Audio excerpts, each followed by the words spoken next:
Howdy. Oh, sorry, whoops. I haven't said anything all day. My voice might need to warm up a little bit. Howdy nonetheless. That's right, the little stream elements thing isn't coming up. I hope it's not encountering issues or something. Usually it says that I'm live in like a little pop-up thing.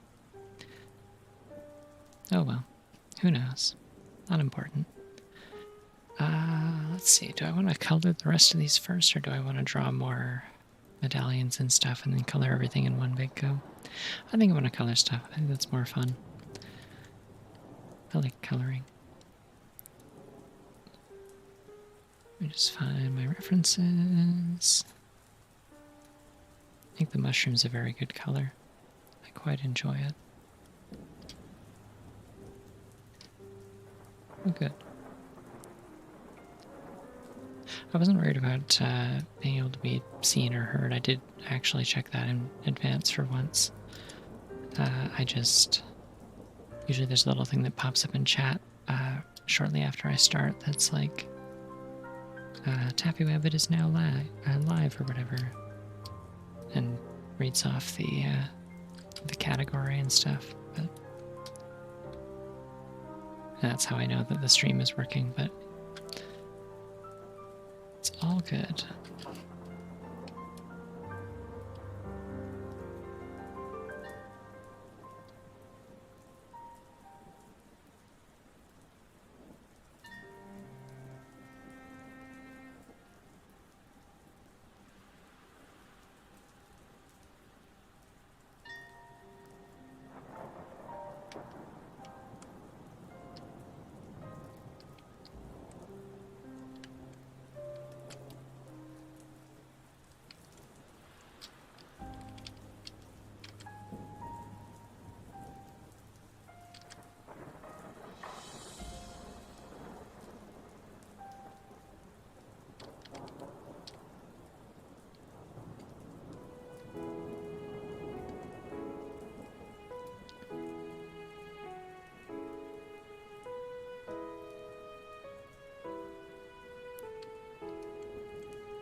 Sorry.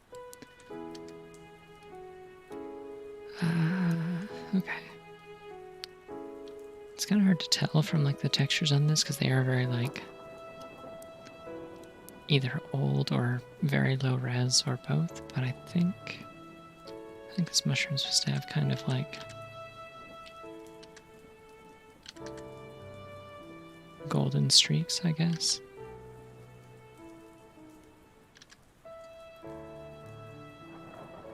It's like kind of like a weird pearlescent mushroom, or iridescent, I guess. I've never actually been sure exactly what the difference is. Like, my assumption was that pearlescent is usually when it's like kind of that light, like silvery, purple, pink, green kind of vibe, and then iridescent is like that but dark, where like the base color is more of like a dark purple or black, like more like an oil slick.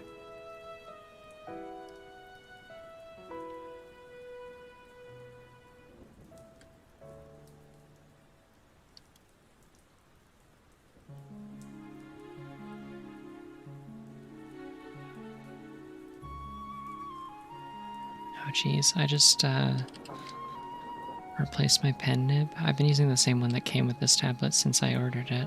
It's like a used one that I ordered in, I think from like the UK or something, because I got a deal on eBay.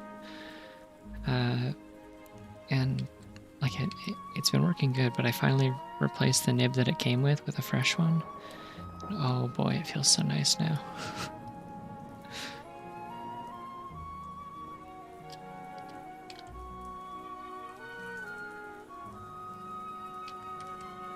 It's like super, super smooth. I should have done this just when I bought it, honestly. I don't think the person who owned this before me ever actually like replaced the nibs.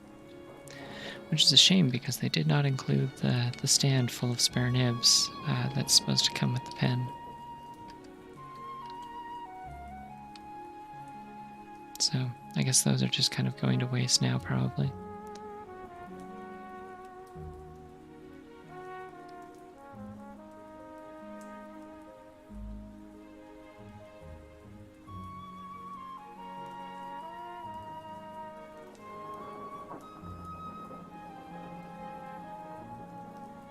I guess, yeah. I mean,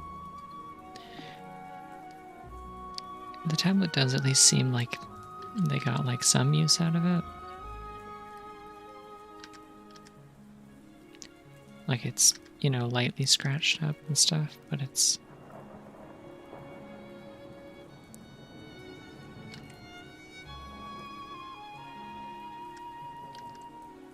nothing too severe, so I just kind of assumed that it was like a hobbyist or something, probably. But then again, it could have also been somebody who was a professional who just like got a Cintiq for Christmas or something, considering the timing when I...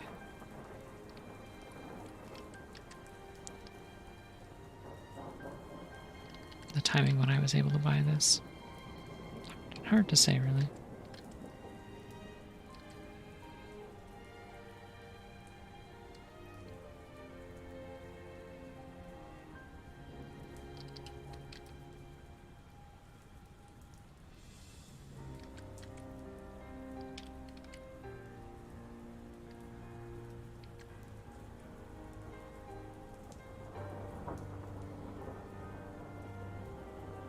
Apologize if it's a little bit nauseating how much I like zoom in and out. I'm just trying to see how things look from far away because, like, you know, I need to make sure it looks good when it's shrunk down to a small size. Like, I need to make sure the shading still reads and stuff because these will be on my screen. They'll be about this big when I'm actually playing. So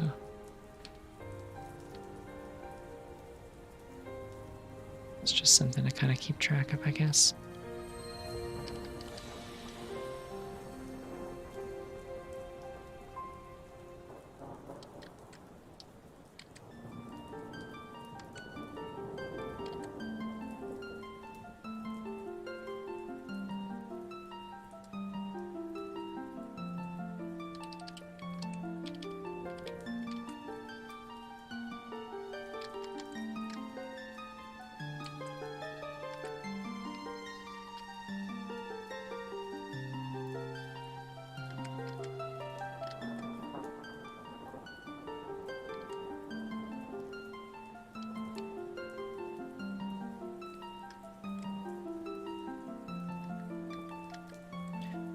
Mushroom.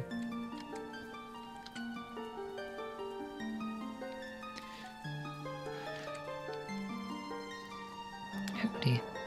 Oh, thank you. Yeah, I really like how the masks turned out. One thing I did actually after I stopped the last stream was I did also fix like this side of the Goron mask's shape. I don't know why, but for some reason previously I was like, oh, it needs to have like a cheek bump, and then I realized that doesn't make any sense for a mask or for a Goron. So I scrapped that, but I think it looks good now. Especially the Mask of Truth, I think that one turned out really cool. And the Keaton mask with like this little kind of reflected light, like it's like maybe ceramic or something. Speaking of reflected light, we're gonna make this mushroom very extra.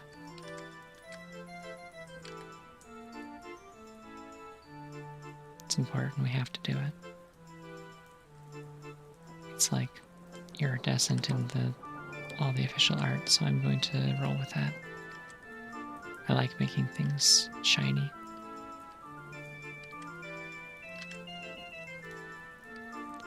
Like, I don't care if it doesn't make sense to have like blue or cyan light reflecting off the bottom of it, it just looks cool.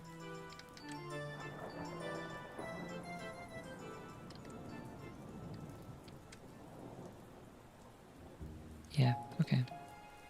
Actually, I guess the stock is probably not shiny. That probably doesn't make quite as much sense. We're gonna just shade that in the rest of the way, I think.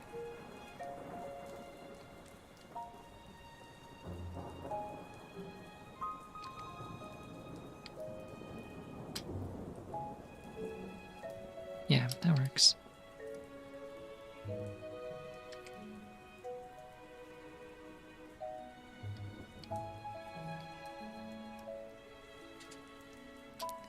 Hi, Pofu.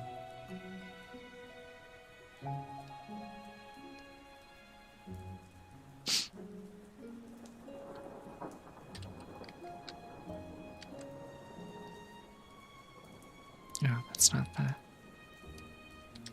setting I want.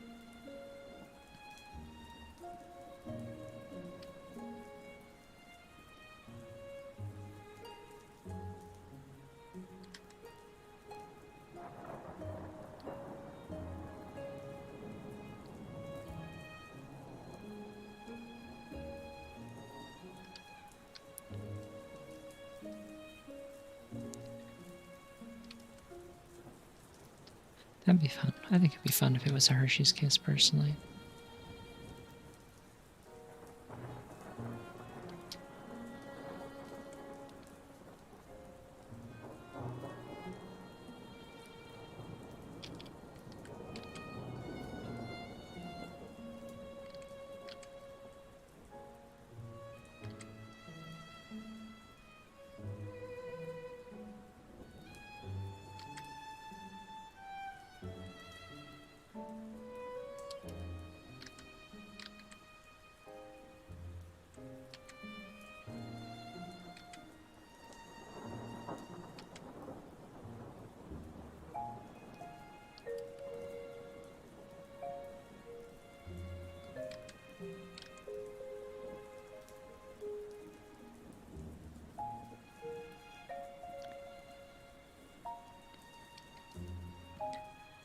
Yeah, it's just like Stride gum. Remember Stride? Do they still make Stride gum? Story time. So when I was a kid,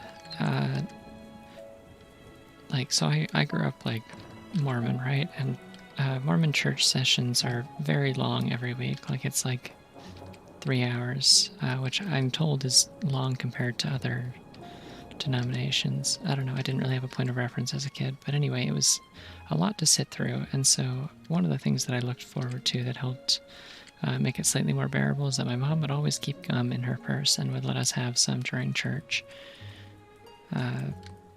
And at one point, she switched from the gum she usually got, which I think was like Excel or something.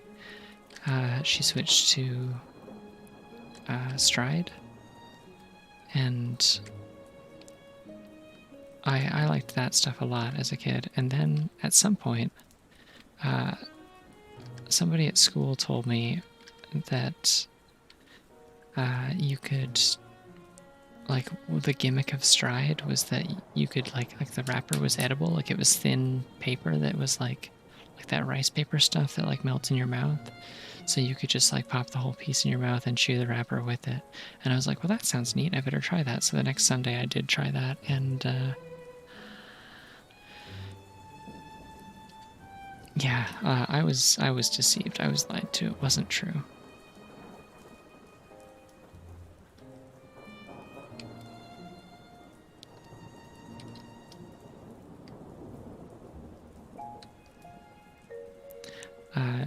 But like, I mean, credit where credit's due to child me. I did power through and continue attempting to chew it. I was like, oh, maybe it needs to like soften up. Maybe I need to just like keep doing it.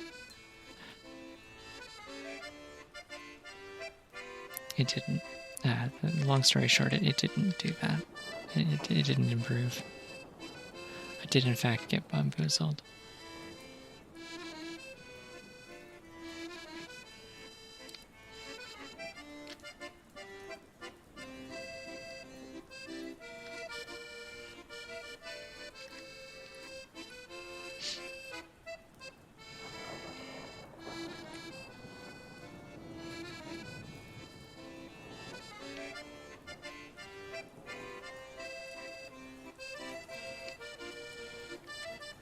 Yeah. Song that might play when you are French and a bird. Very specific use case for this one, I think. It's weird that Nintendo made that.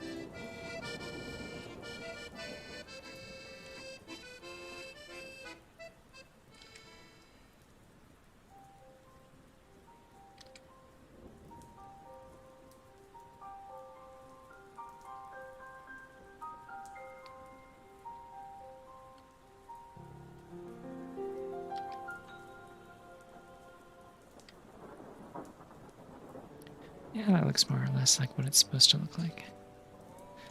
God, the 1998 promo render for this one's real bad. Yeah, actually, I think in the original, like in the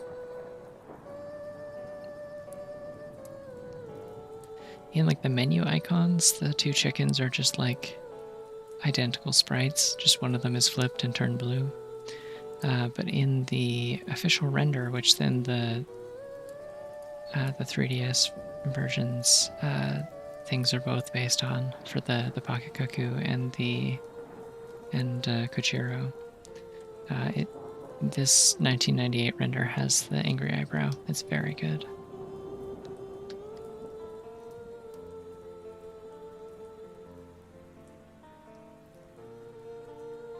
I appreciate that detail. I think it's good.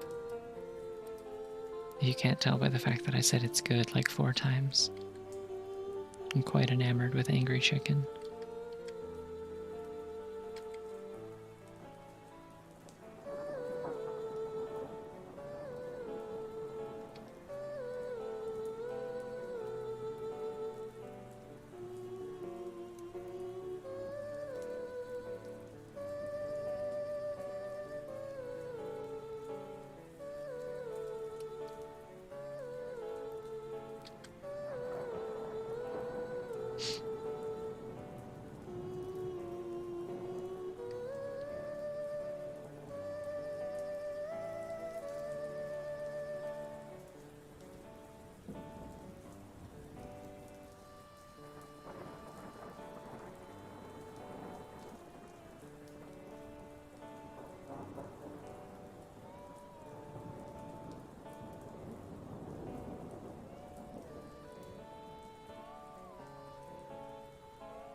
Yeah, that works, I think. All right.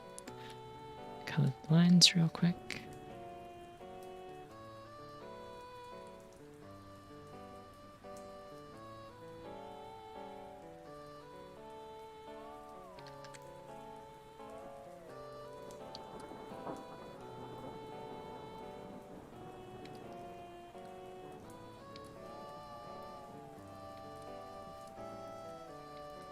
Let's need to color the lines for this one, actually.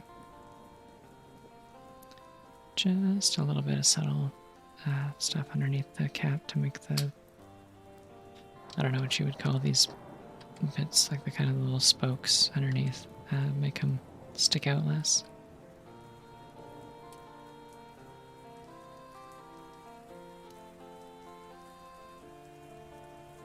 Oh yeah, I do have the frog as an emote now. Enjoy.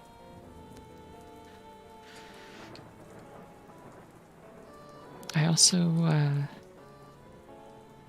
I switched my sound alerts around. I haven't completely filled out all the slots, but I found out I can have up to 10 now. At some point in the last month, they changed the limit from 5 to 10 for the channel points rewards. So there aren't any new sounds, except for one of them. Which is just I replace. Actually, no, you know what? There's 2 technically because I manually went and replaced the Morshoe one with a slightly better quality one. Oh, like it's not really better quality, but it was just driving me insane that like the one that I had cuts off the first word and like is really quiet. Yeah.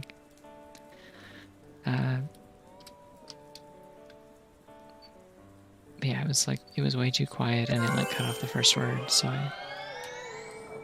hey, there you go, that's the other one. That's the one that I actually made that's new.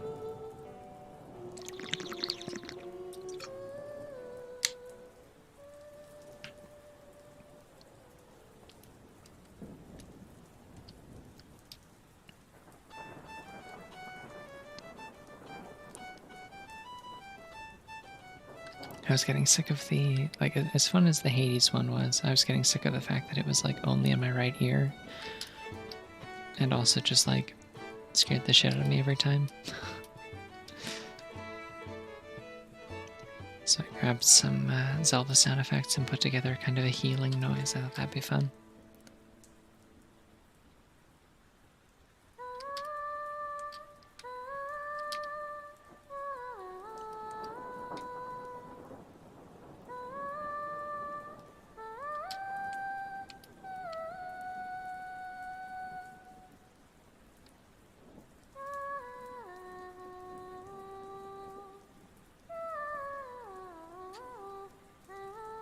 don't know why I'm scrolling over to this in my little reference window. I literally have like a whole browser window open with all the reference I need.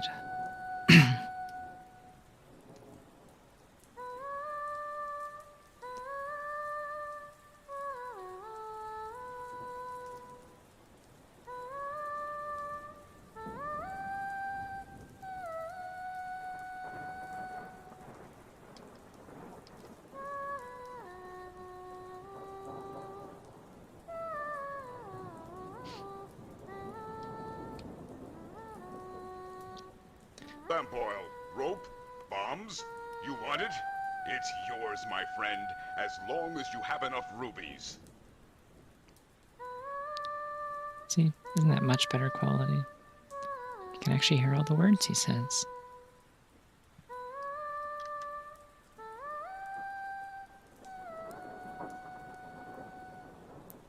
It's one of those things that I feel like only matters to me, but thought it'd be nice to improve nonetheless. And because of it, I started my stream like 2 hours later than I meant to, so apologies for that.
Yeah, I thought I would, I might even like...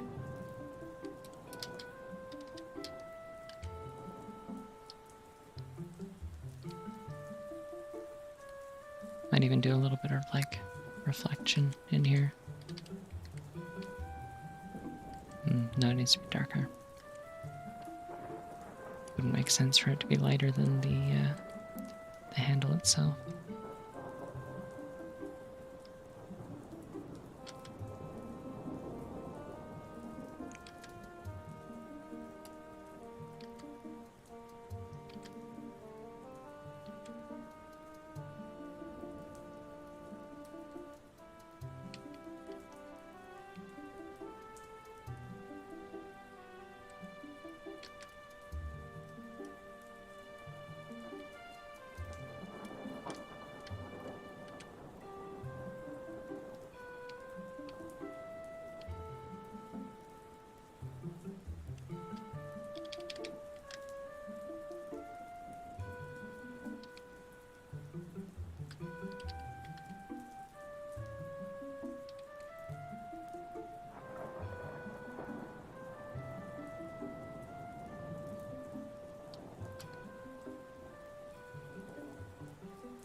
It's interesting. All of the icons for the poacher's saw are like they all have a white handle, but the in-game model, specifically the N64 version, has a dark brown handle.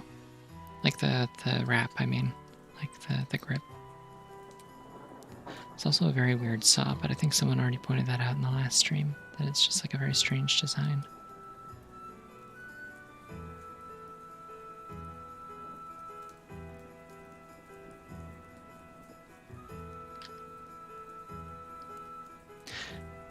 That too. I don't know. It's lucky, I guess. Family heirloom.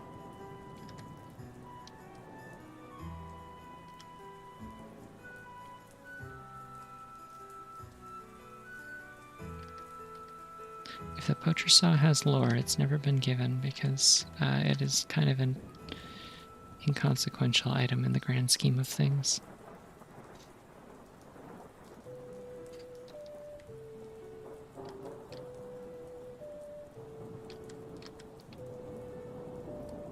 Hey, now N64 Link kind of has fingers, from what I recall. They're like drawn on. I think his pointer fingers might be distinct, actually. Well, I know that it like kind of has lore in the sense that it like belonged to what's his name? Grog, I think his name is.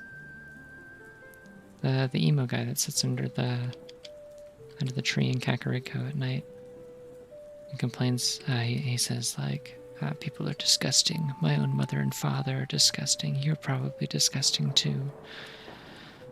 Which I thought was hilarious as a kid.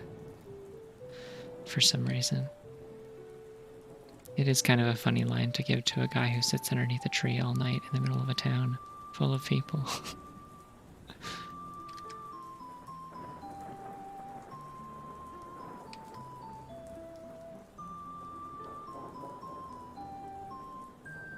Yeah, it like belonged to him, and then the head carpenter got a hold of it, right? And then you go back and he's dead.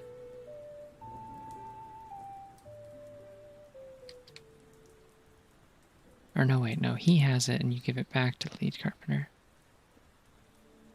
Yeah.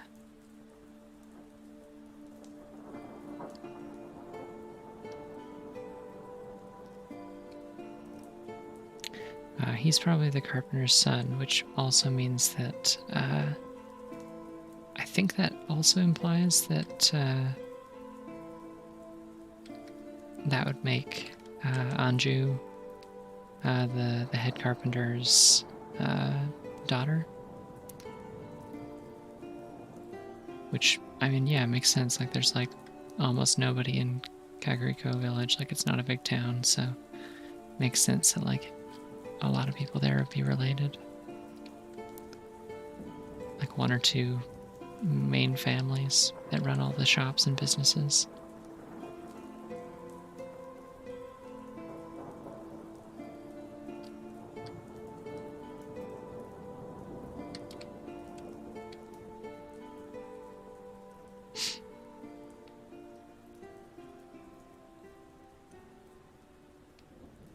That looks pretty good, I think.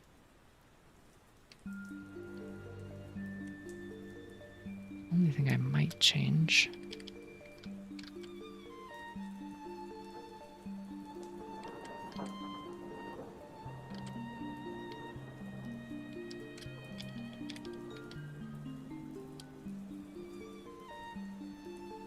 Cool. Okay, and we will just...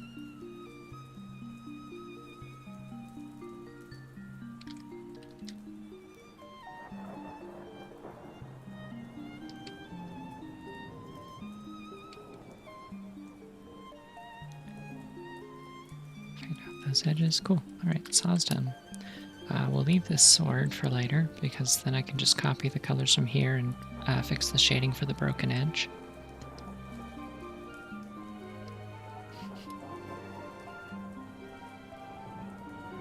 And a rare example of me actually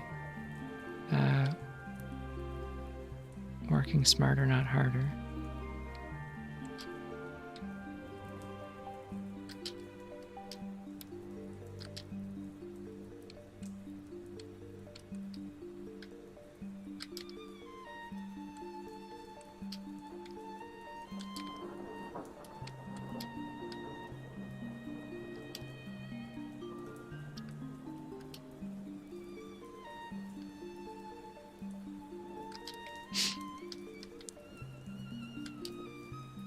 Also, I guess, like, establishing like the origins of the saw and where it came from and stuff still doesn't really answer the question of why anyone would bedazzle a saw.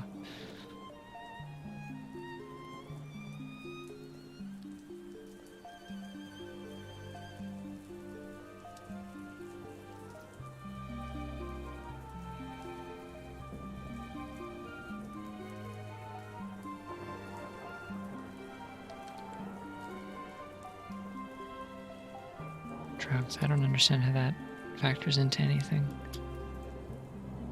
Like it's for cutting things. Like it's going to get dirty and scratched up. Why would you ever have any reason to like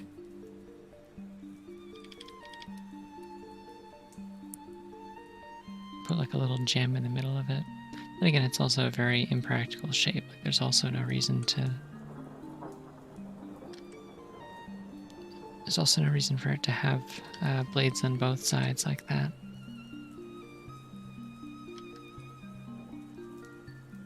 I guess.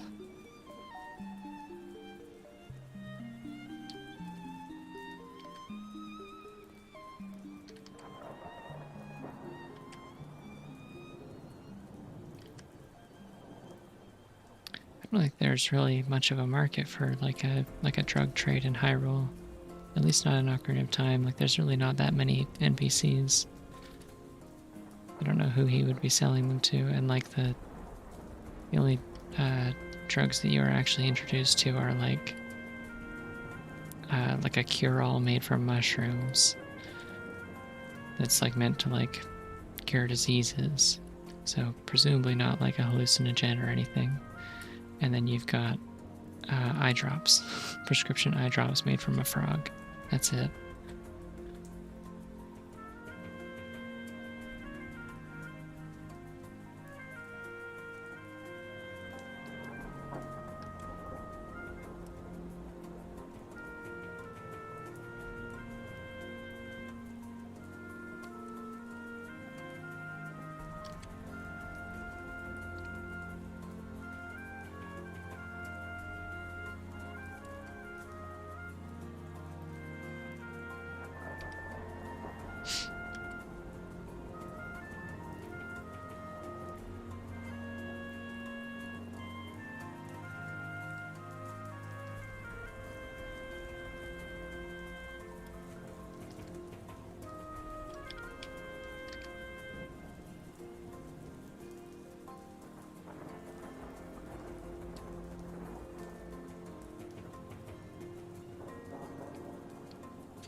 Okay, that one's done.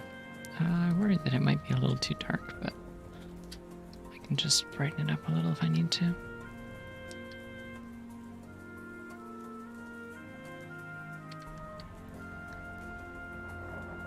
Kind of loses its...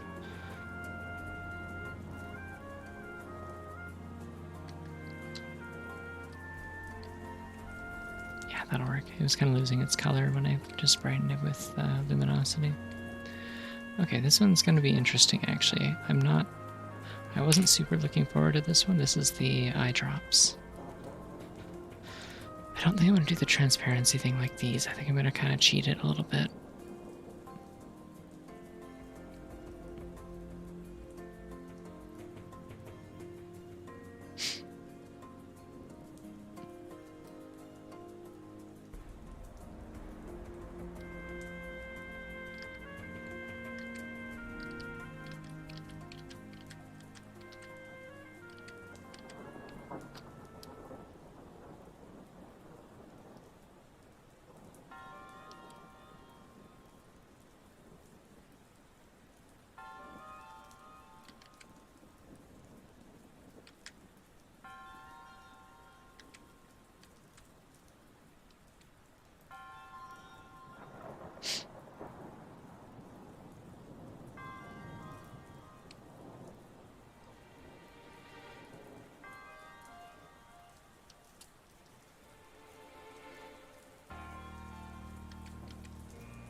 You're right, actually. Hold on.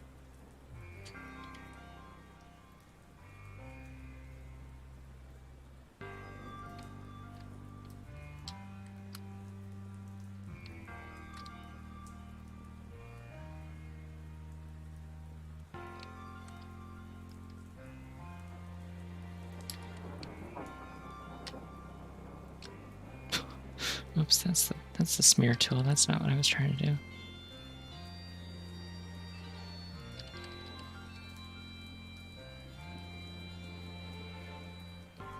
He's in there. Go in the soup.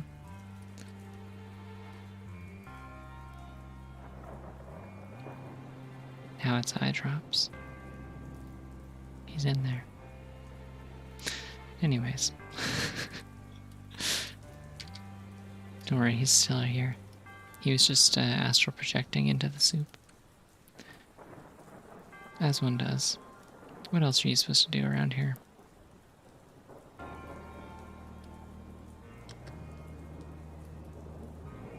It's a small town. Not a lot of activities, you know?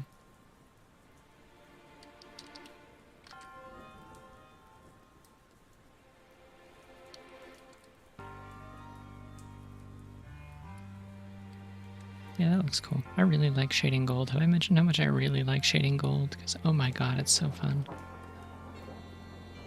In fact, actually, I'm going to go back and make the other gold that I've shaded in this better.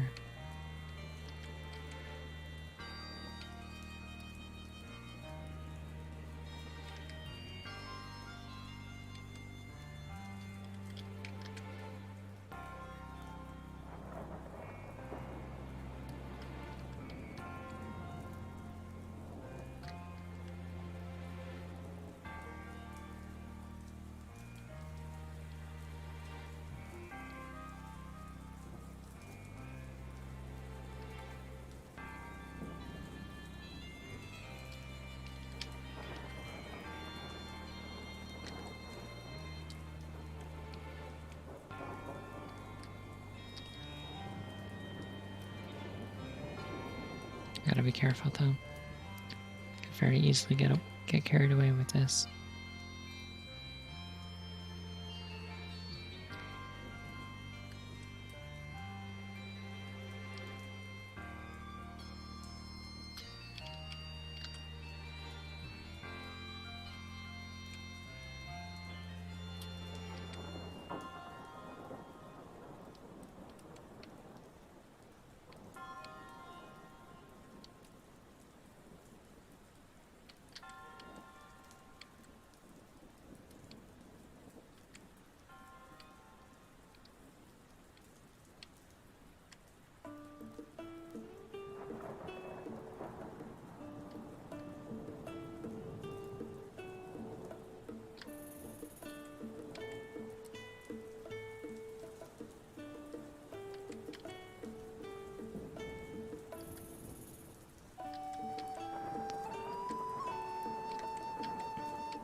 Well, I think the Mask of Truth doesn't like they don't have like the same.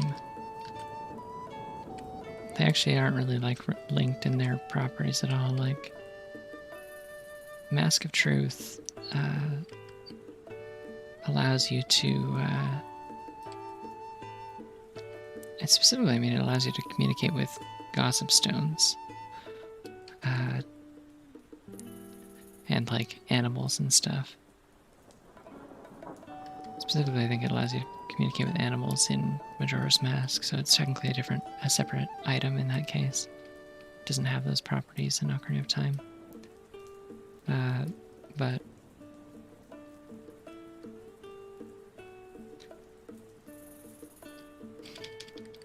and then the Lens of Truth just lets you see through like illusions, specifically like magical illusions. It prevents your eyes from being deceived, basically.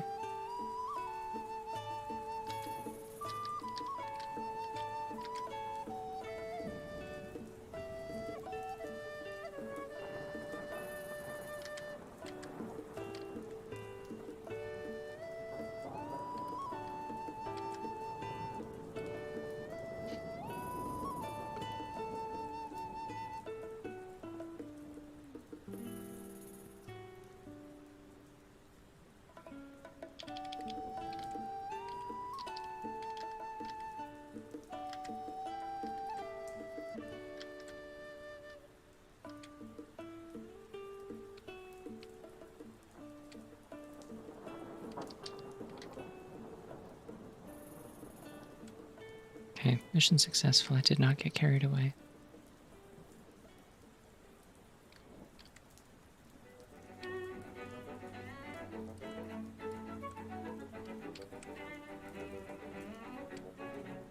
This is what happens, I guess, when you like you do two halves of a project like months apart, is that like my art style changed and I got a lot better at rendering and coloring specifically in that time. And so now it's like, oh, I gotta go back and update my stuff so it looks up to snuff with what I'm currently capable of doing. Otherwise, there's gonna be like a massive divide in like quality here that will be visible to nobody but me, or at least not perceptible. They might notice something's off or something's inconsistent, but they might not be able to say what. Like, this slingshot is like so not shaded.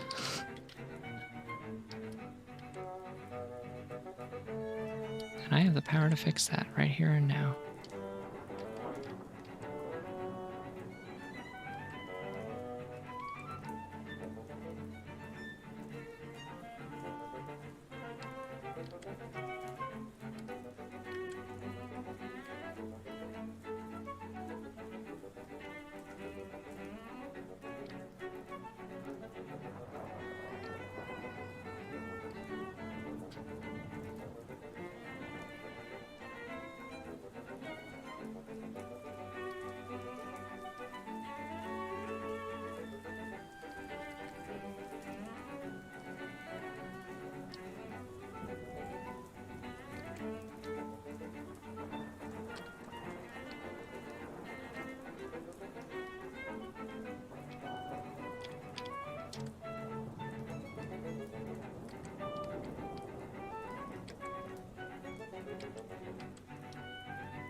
I still kind of want to redraw this bow. Should I just do that now? Should I do it? Should I go for it? Let's do it. Why not? Was I in the middle of doing something? I sure was. That's fine. We can come back to it.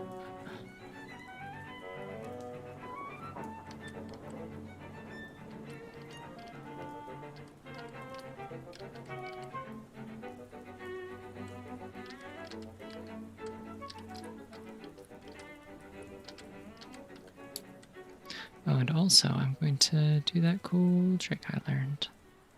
Well, not a trick. I mean, it's literally just like a basic function of the program, but you know what I mean. Symmetry ruler.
Oh yeah, the muted trumpet in this is good.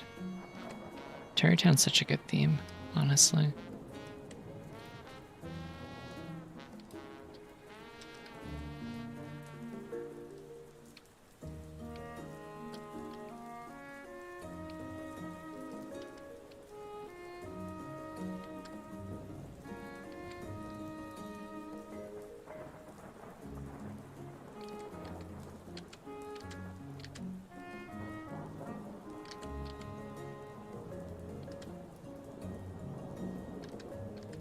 I'm always a big sucker for like games that have themes that evolve as you play along. Shoutouts to Jubilife Village and Pokemon Legends Arceus, same deal. Where it's like the further you progress along in the game, they build more houses in the town and more people move in, and the music gets fuller until eventually it resembles the Jubilife city theme.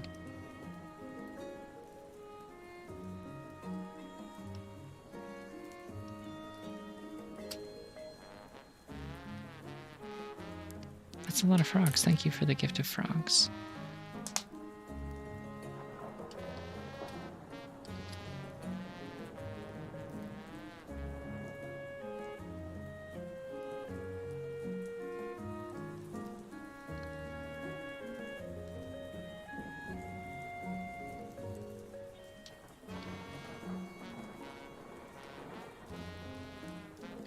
I should grab my handy dandy box size guide.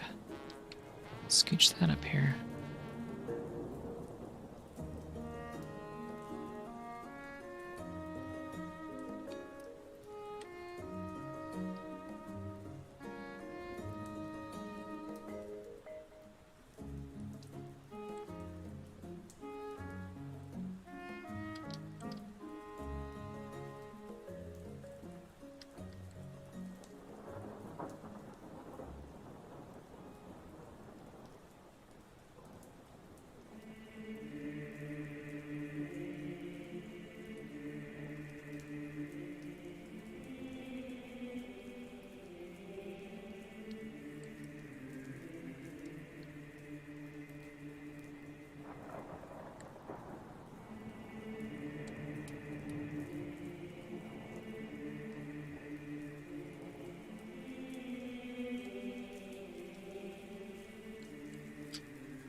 I think I'm going to make this, just all of this whole thing,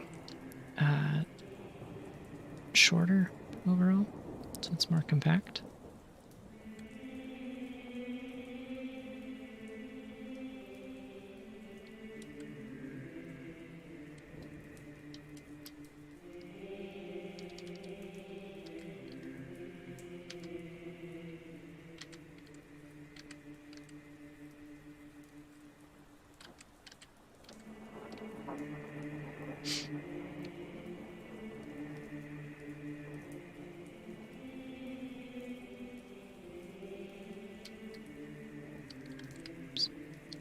So there's a weird property of Clip Studio where if you use like the blending tool while you have transparency selected as your color, it will disregard like whether or not you have the layer transparency locked. And it always catches me off guard.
Hope I can get all this done and colored tonight, because then I can plug it all into the Baronade tracker and do a ZOoTR run tomorrow night with custom textures. That'd be cool, I think.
I actually want to make these a little bit darker than I did before.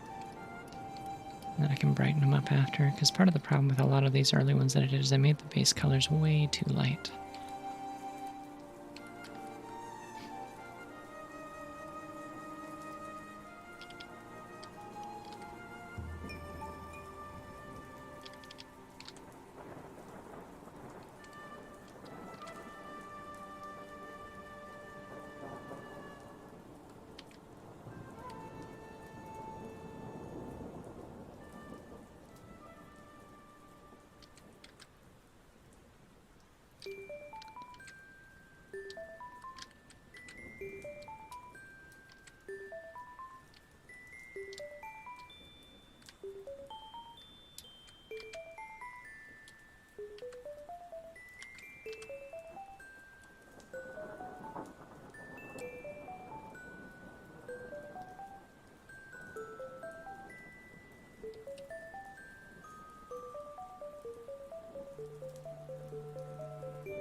Yeah, that looks about right, actually.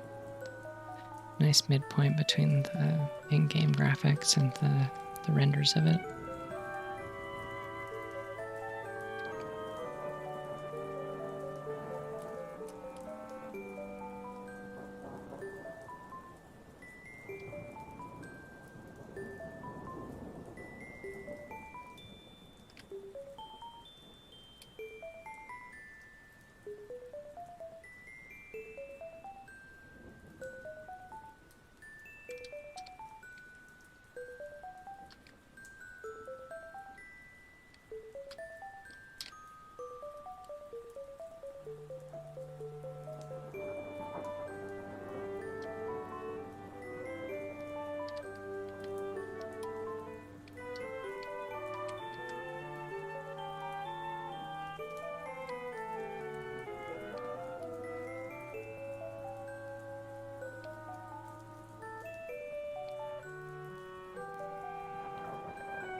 Okay, I think the bow looks good.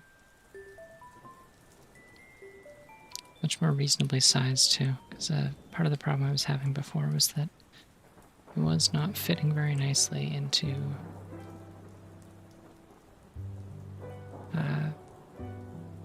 like an item box. If I rotate a little bit, that also helps.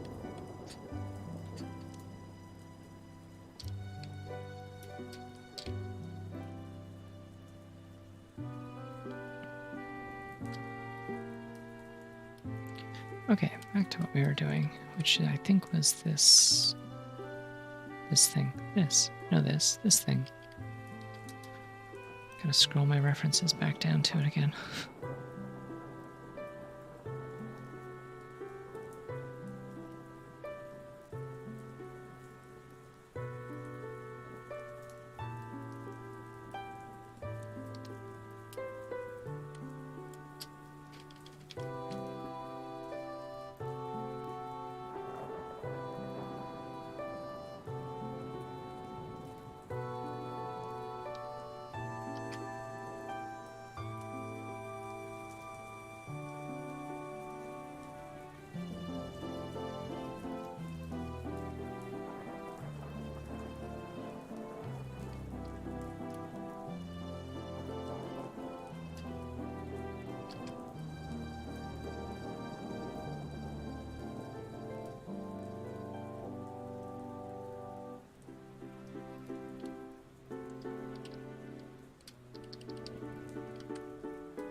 It kind of looks like my blue potion, actually.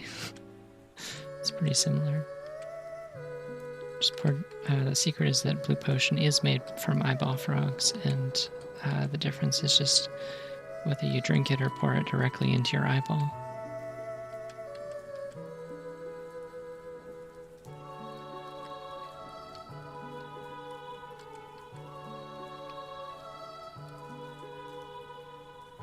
Because if you think about it, to someone who is struggling with sore eyes from like ash and smoke and stuff, not experiencing that is kind of a form of magic, and Blue Potion can replenish that. That's the lore I'm presenting for the eye drops.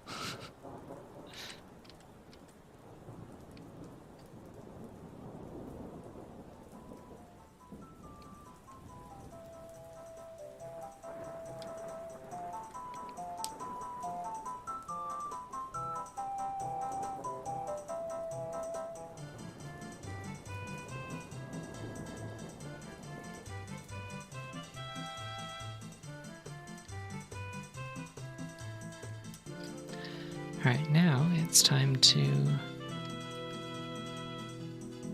imply a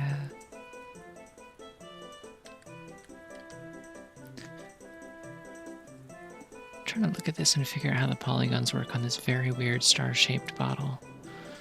Because I want to try and like imply those using the highlights. Looks like there's like a square facet on the front here. It kind of goes up to there.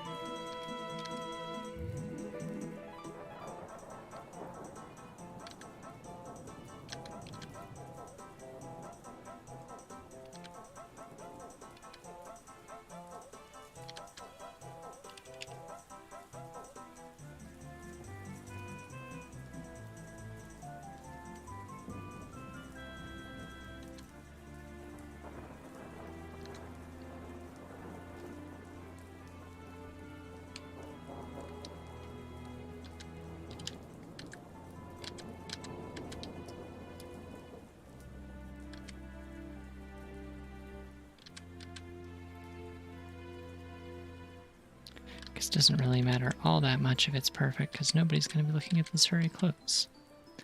But I'll know, and you'll know. And the secret dies with us.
Oh yeah, that looks cool actually.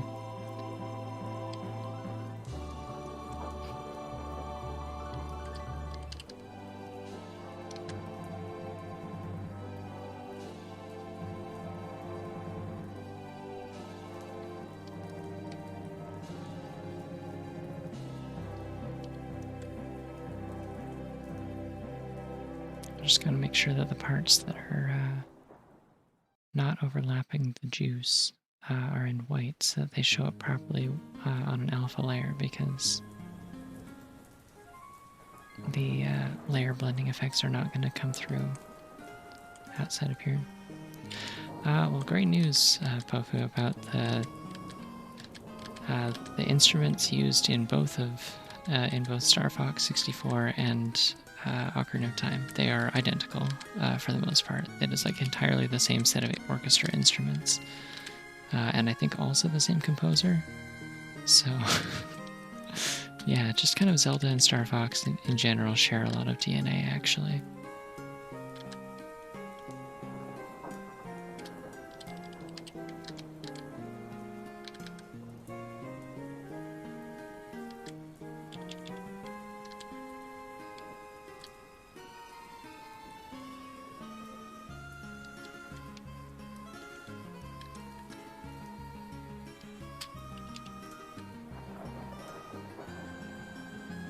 But yeah, that's why like when Star Fox 64 songs come up in ZOoTR, they sound like basically untouched because it's completely the same set of instruments. The only time that there's like modifications that would need to be made for those is like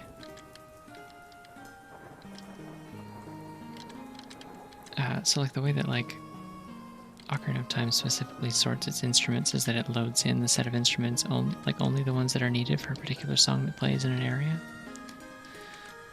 and so each song like only has that set of instruments associated with it and not really anything else. And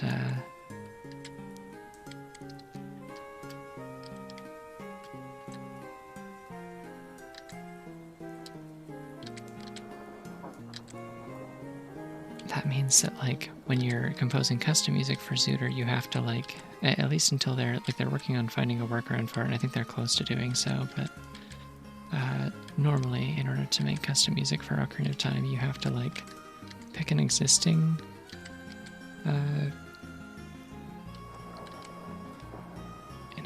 like instrument set for like a particular song that's already in the vanilla game, and then you just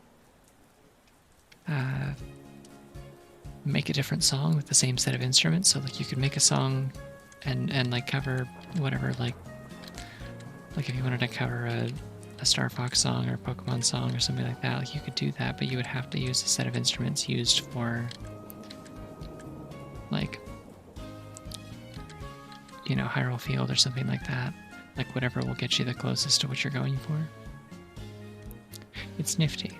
It's very impressive. Like having gotten a glimpse into like how difficult that stuff is, like I definitely have a lot of respect for the people who make custom music for the game.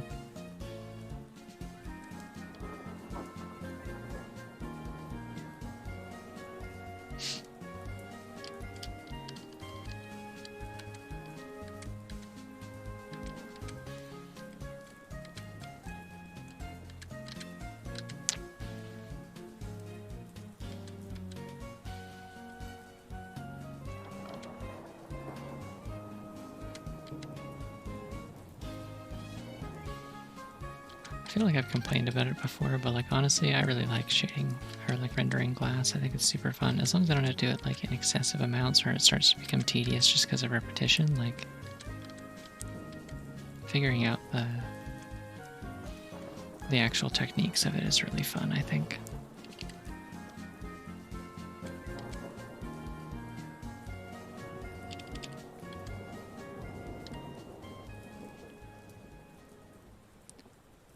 Yeah, damn, this item looks fancy.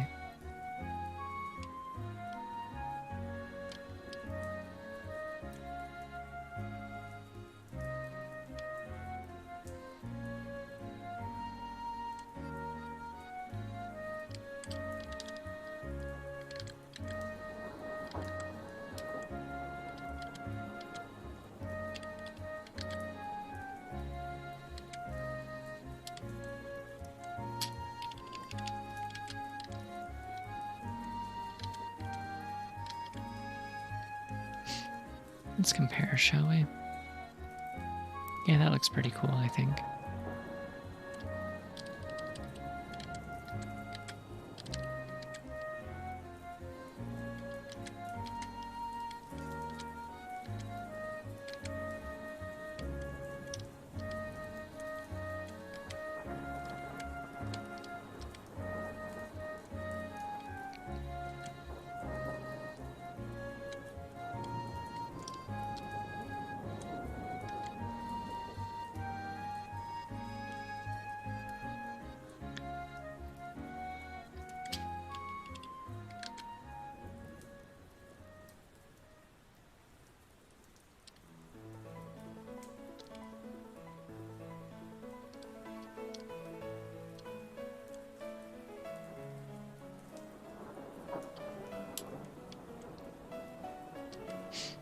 No, actually, you know what? I just decided I don't care that much about this.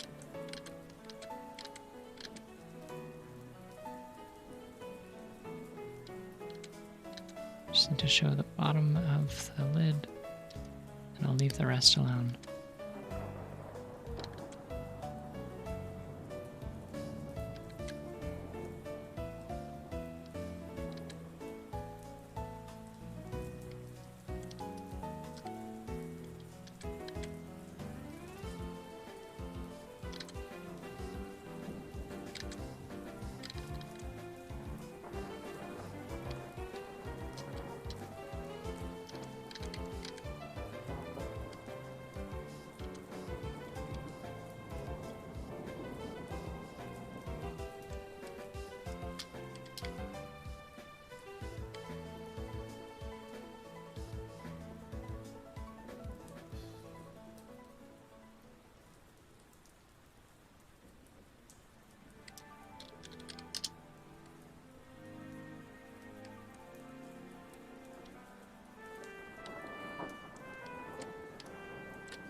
Alright, no more eye drops. That probably took me like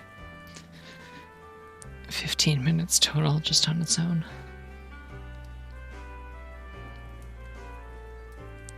Coloring definitely seems slower than drawing for the most part. But I guess it does have more steps, just kind of inherently involved with it. And also I put a lot of time into it. Howdy. I'm once again realizing I have chosen a pretty poor background color for this while I'm working because I can't see any of the notifications.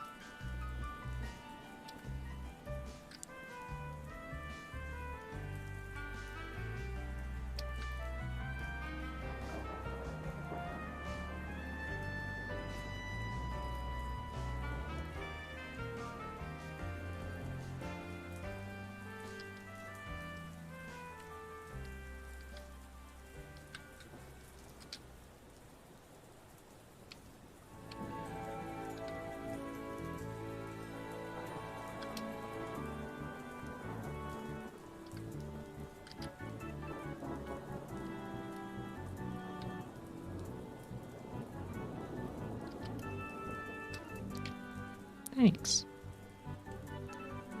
I'm quite content with how they're coming along so far.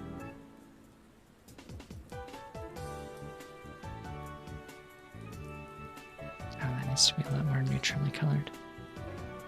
Yeah, that could probably work actually. If I use some blue for the shading, it'll come through as overall gray, I think. Color theory.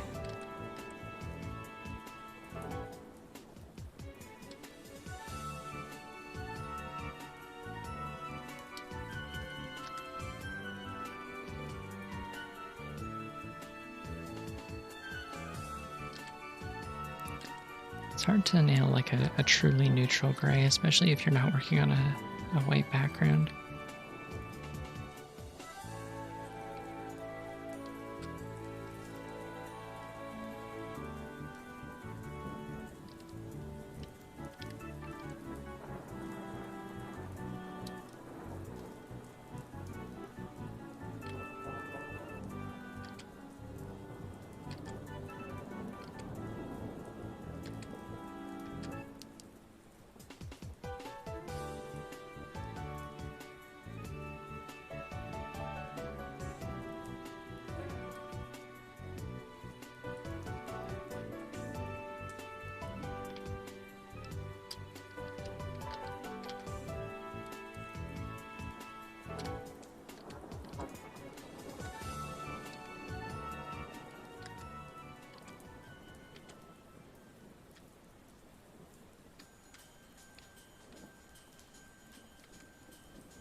I do quite enjoy the idea that like Viggoron just was like, yeah, here's the claim check for your sword when you come back to pick up your order. Like, it's just a piece of rock that I like carved a picture of the sword I'm going to make you into it, like an outline of it.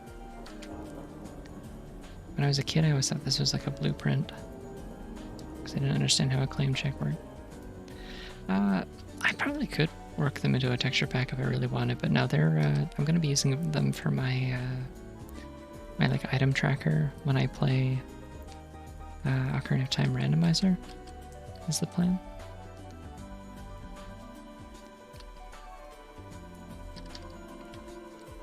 Because previously I'd just been using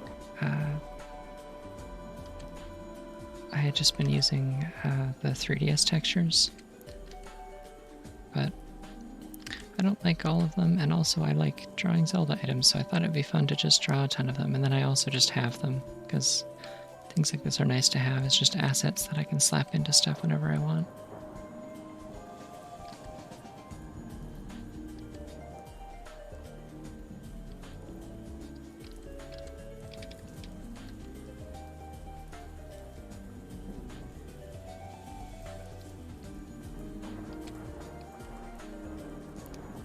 If I can get them all done tonight, then the plan is probably to test them out tomorrow night and do a run.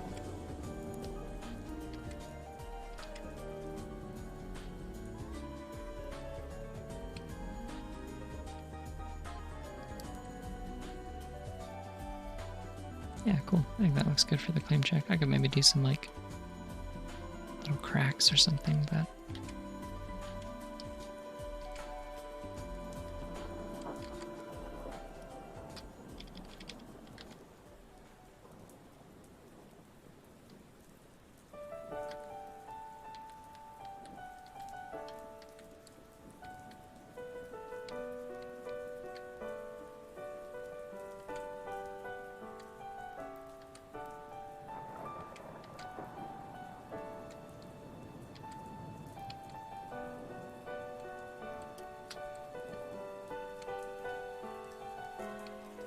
yeah, that works. I don't actually need to even color any of the lines for that.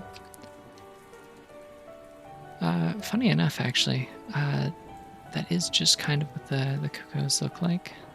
Like they're pretty cartoony to begin with. I will stand firm on the ground that I did the lopsided eye thing long before I ever was aware of terminal montage. I've been drawing like specifically. I've been drawing Yoshi like that for years before terminal montage ever posted a Yoshi video. And whenever I draw Yoshis, people always tell me it looks like his stuff. And I'm not offended by that because I like the way that his Yoshis look. But yeah.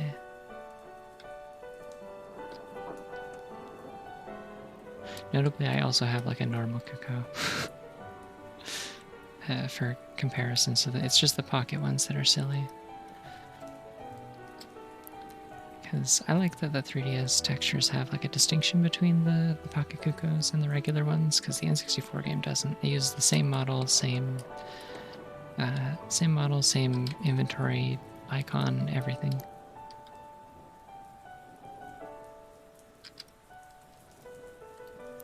This gives me a chance to kind of do best of both worlds, because in contrast, the 3DS does not have different icons or shapes or sizes for the ammo upgrades, and the N64 one does. So I am doing both.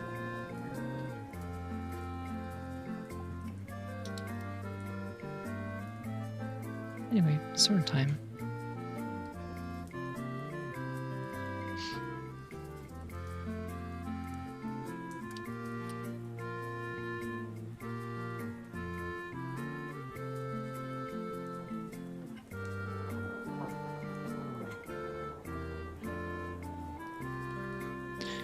Actually, I'm gonna...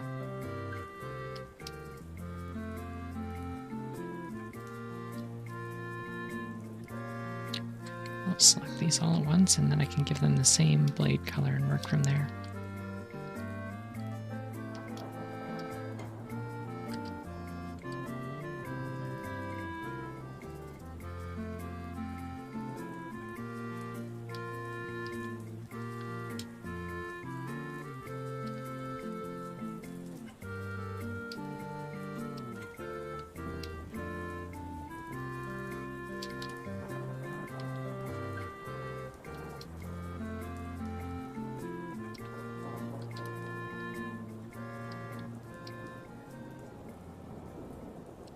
Oh, whoops. This always throws me off when I try to use selections like this, because like when I do small stuff, I just select an area around it and then clear it out. But like when I do flats for like a whole big picture, like for example, there's this commission I'm working on right now, and like for this I would like, where the green is, I would like select that and then subtract things from underneath it and work my way in and then fill that in for flats. Oh hey, Nanoda. How do you pronounce your username? Thank you for the tier 1 sub. But also, how do I pronounce your username? Because I feel like I've tripped over myself a couple of times. Okay, cool.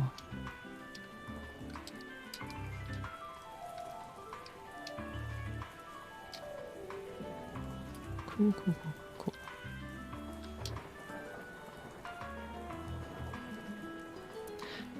Yeah, yeah, so usually I select the negative space and then work inward from there, and then right before I fill in the flats, I like hit the invert selection button.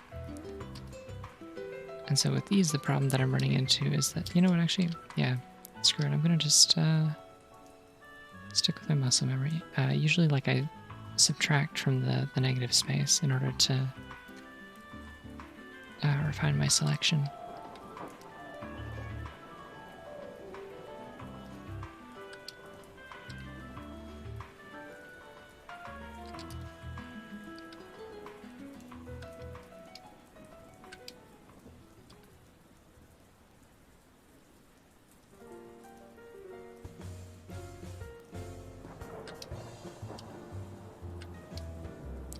I wonder if this VOD's going to get randomly flagged for having air quotes copyrighted music in it, because I'm meaning to like download the one from last week so I can get back on track with like uploading stuff to YouTube, and it got like 3 minutes of it muted just randomly, and Twitch claimed that it was like simultaneously using like 3 different like hip-hop tracks or like synthwave or chill hop or something. I have no idea. It was like that sort of thing, because almost certainly what was happening was it was sampling the Ocarina of Time title screen theme in people's songs, and then they licensed those songs, and so it was detecting that I was using their music in my video. It's like, no, I'm using the actual video game music.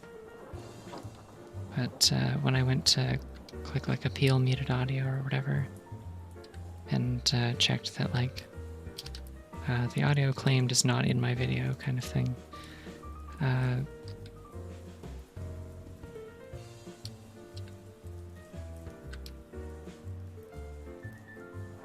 like the window just like closed without giving me like a confirmation. Like I hit send appeal or whatever, and like did like the digital signature and everything, and just disappeared. And on the tutorial it says it's supposed to send you a confirmation email, and I never got that. So everything just like, I no longer had any options to like interact with the video, and it was still muted. It just shows up like a regular one, but 3 minutes of it are randomly muted. So I sent a support ticket. They sent an unhelpful email back that was like, well, here's an automated response that tells you to go read the tutorial that you already followed. Did you try clicking submit appeal? And but yeah, they said like if it's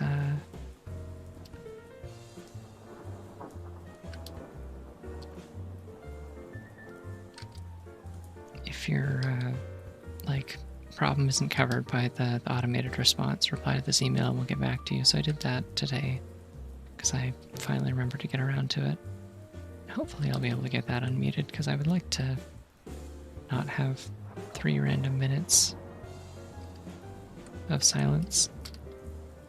Although then again, I don't think I really said much of anything. Like I said, like there's one point where I can see my PNG tuber like moving her mouth right towards the end of the section that's muted. So it may remain a mystery forever what exactly I was saying at that point, but if all goes well, I'll be able to fix that.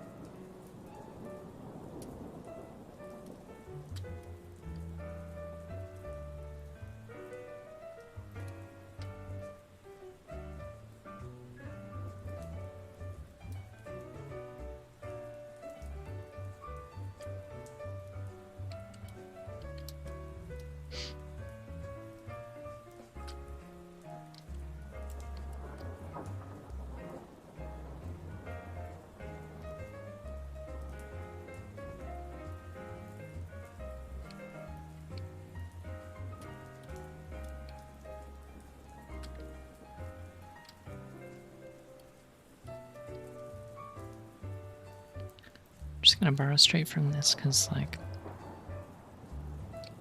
for talking lore wise, it makes sense that the Kokiri sword would have like the same materials used to make it as the slingshot that was also made by the Kokiri.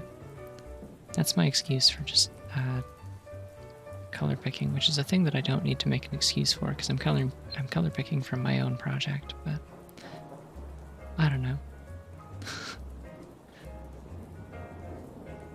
I'm naturally very defensive. I grew up in a house where people like argued about really stupid shit all the time, so it's just sort of instinct to always have like a rebuttal ready. In case someone comes at the art police come after me.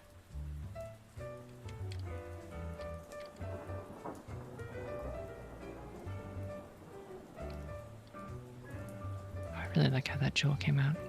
I like drawing gems a lot. Gems, glass, bottles, gold, shiny things really. I'm like a magpie but for art.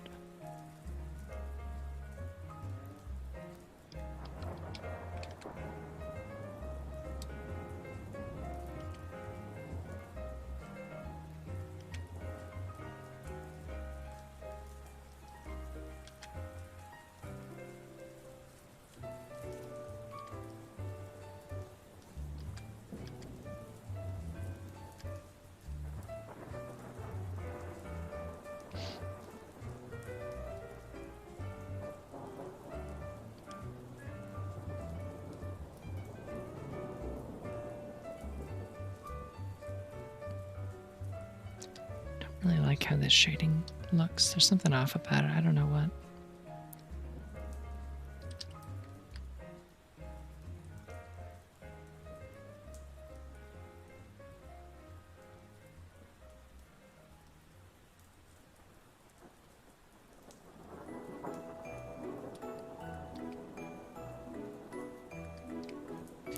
I'll just push through. See how it looks once I've got all of it shaded. Sometimes it doesn't really come together until it's like finished, you know?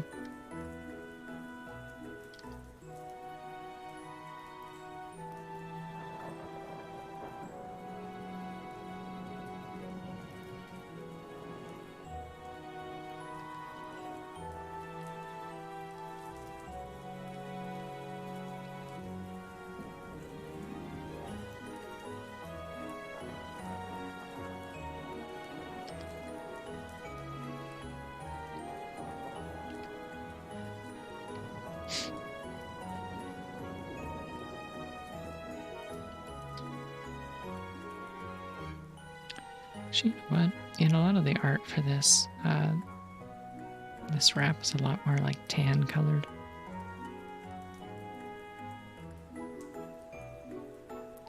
So let's do that. I like that, kind of the golden color. Yeah, that looks a lot better.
the proper white because I was like, why doesn't this look shiny enough? And then I realized it's because I was using gray to do my highlights. And this is a piece of metal, so it should have some sharp highlights on it.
Very nice. That looks really cool, I think.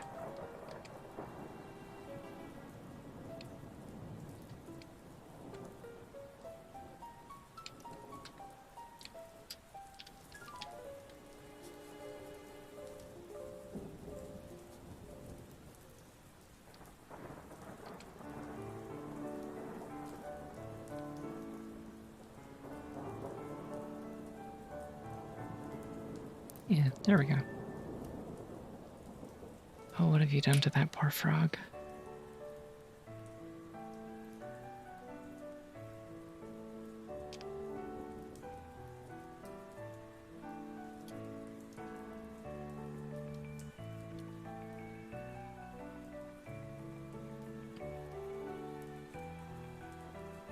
Examine frog. I see. That makes sense. Okay, actually, I was having trouble figuring out, like, legitimately unsure what you were doing.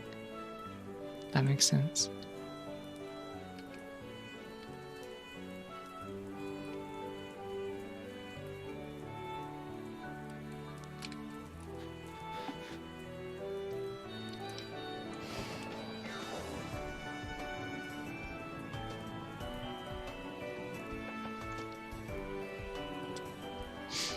You know, I don't actually know if I like that, the way that I rendered that sword. I might actually just dial things back a little bit more again.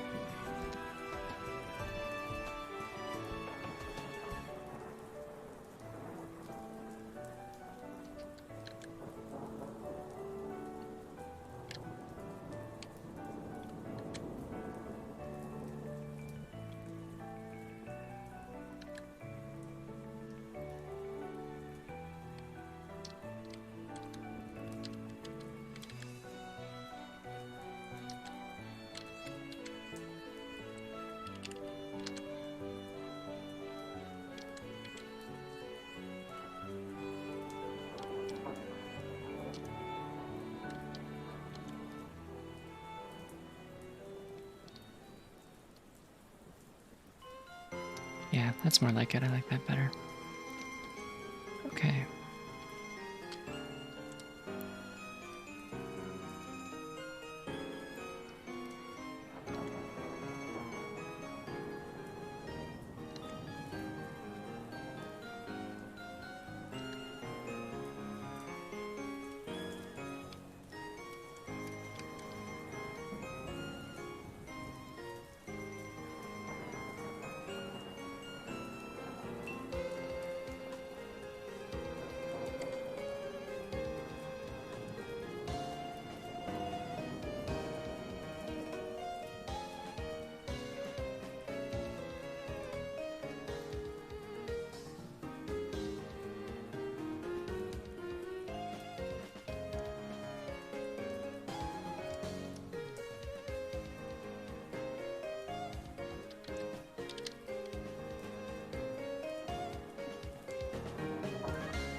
Oh, wait a second.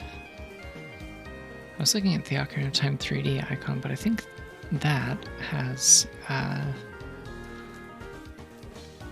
think that slightly has a like a retcon design, because the actual design in Ocarina of Time is like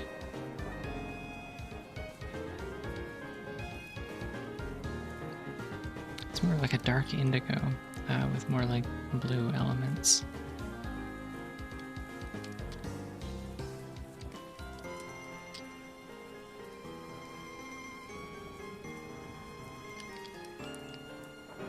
I don't know, it's a very elusive shade of like purple blue.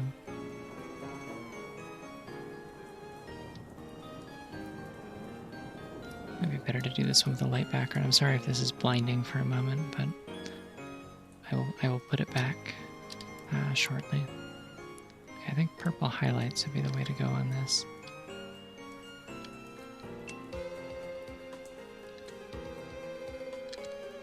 Have the base be blue.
There we go. That looks pretty nice for a tiny little, like, 60 pixel wide thing that no one will be able to see at this size because it'll be actually like this big on the screen. It's fine.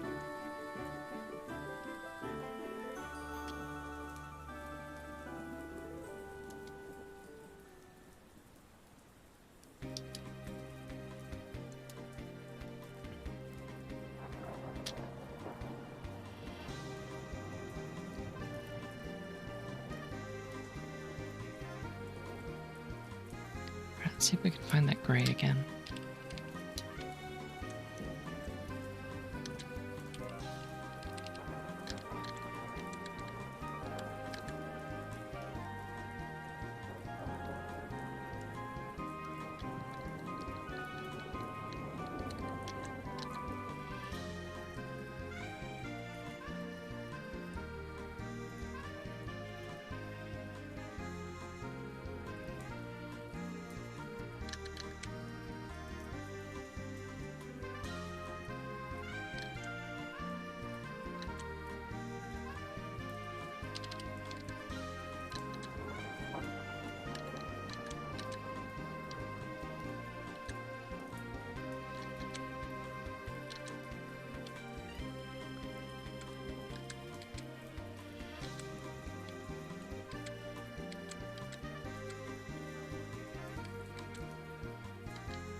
God, this is actually hurting my eyes. I have to I have to stop. I can feel my eye like bugging out from that. Jeez. Ooh.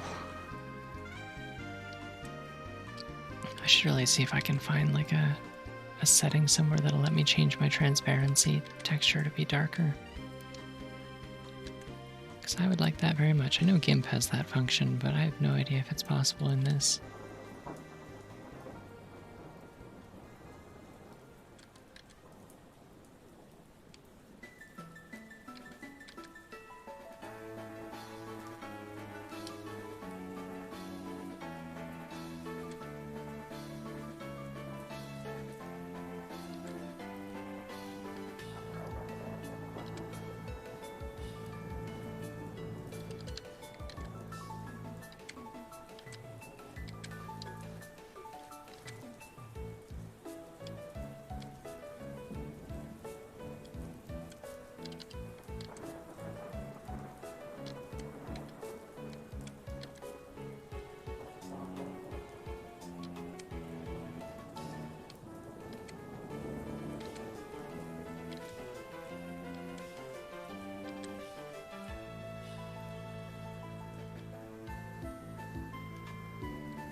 Alright, cool.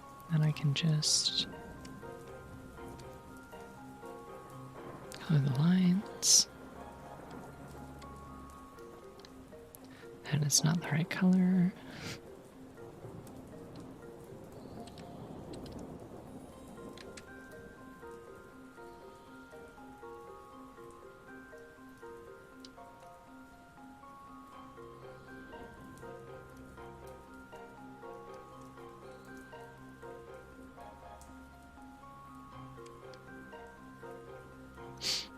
I should probably put a little bit of like blue backlighting on this too, since it is like a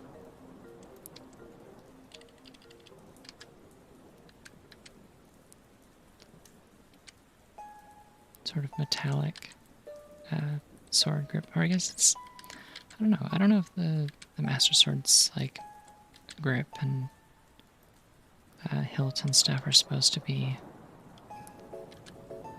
like metal or ceramic, or I'm actually not all that familiar with what sorts of things they make sword handles out of other than wood.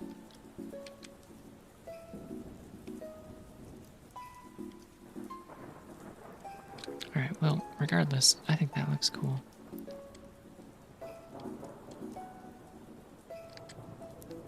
And that is, in fact, what we're here for. Okay, if it looks cool, I'm counting that as a success.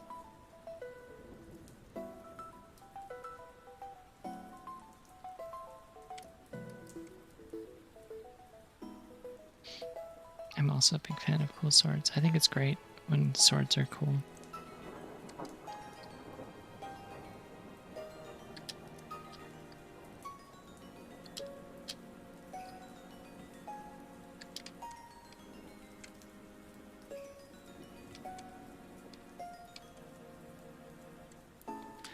Alright, Master Sword is done. It looks so small.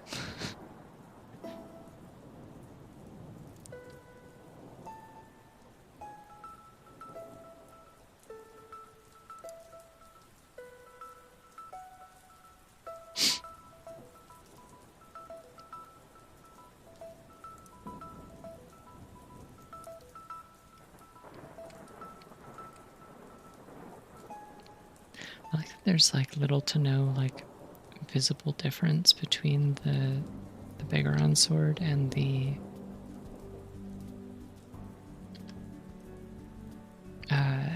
giant snipe. It's literally just that like one of them is made really shittily and breaks immediately, but like otherwise they're visually identical. I think that's really funny.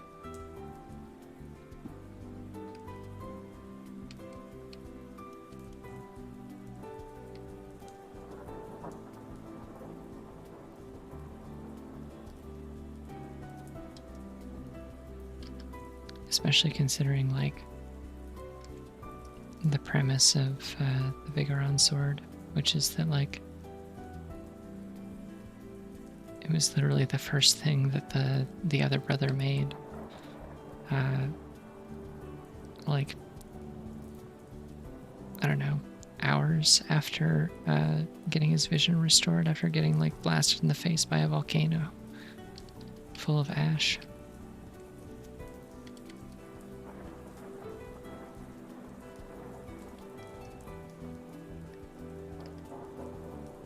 He just like throws back some eye drops, and he's like, "All right, cool. Let me see that thing."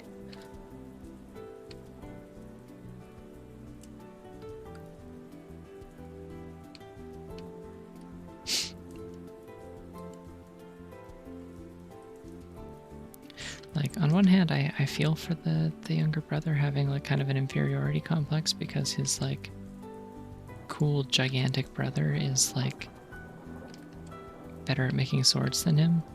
But on the other hand, like, I don't know, if a guy who can't see shit and hasn't been able to make swords in like presumably like weeks, maybe even months,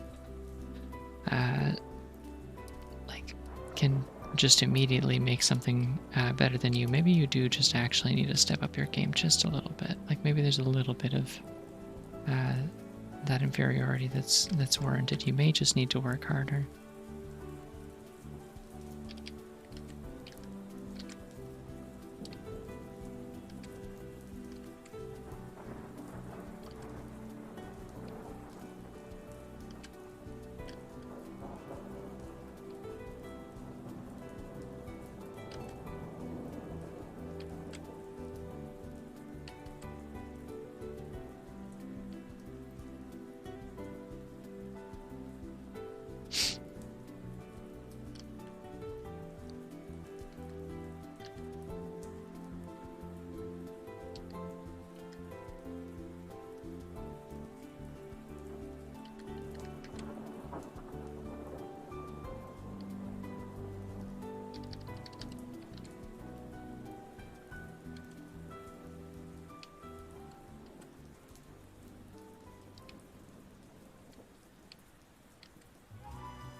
I'm looking at these renders now and I'm realizing I think the Ocarina of Time like early like promo renders and stuff, like the ones that were in the instruction manual, may have actually stunted my ability to understand how to like shade metal and particularly swords.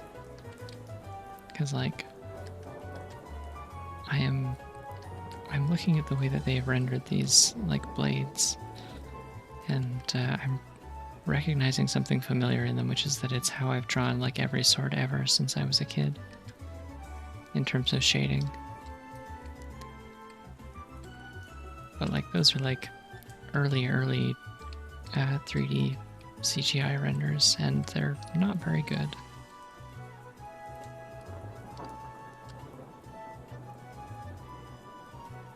They're very nostalgic, but on like a technical level they are questionable.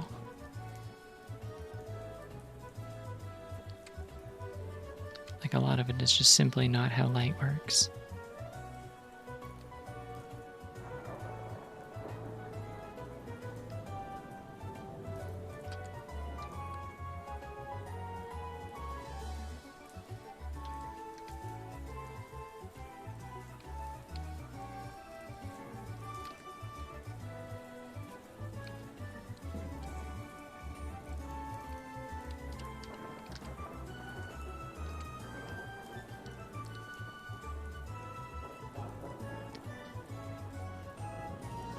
cool. I think those blades look pretty... Alright, let's finish the handle.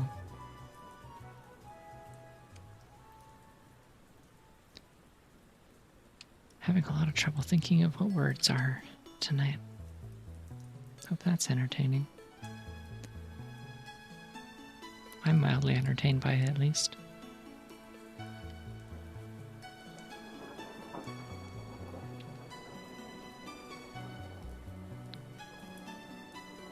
Oh, you know what?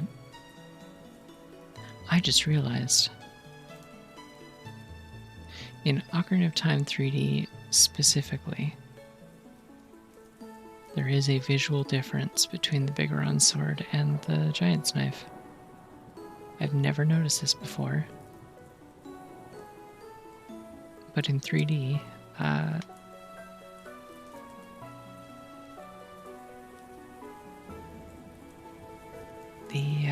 hold on, I need to look at something.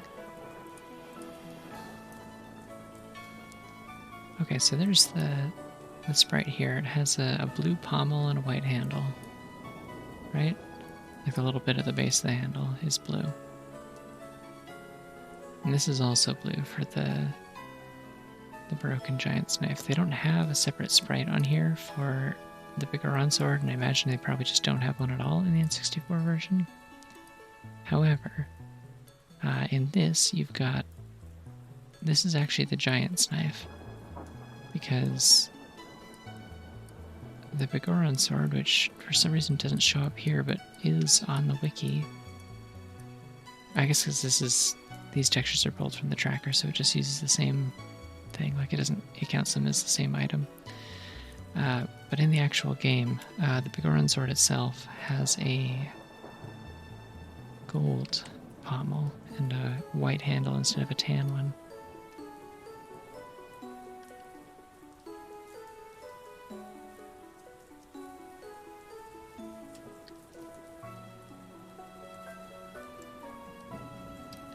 Well, I'm going to follow that because that seems cool.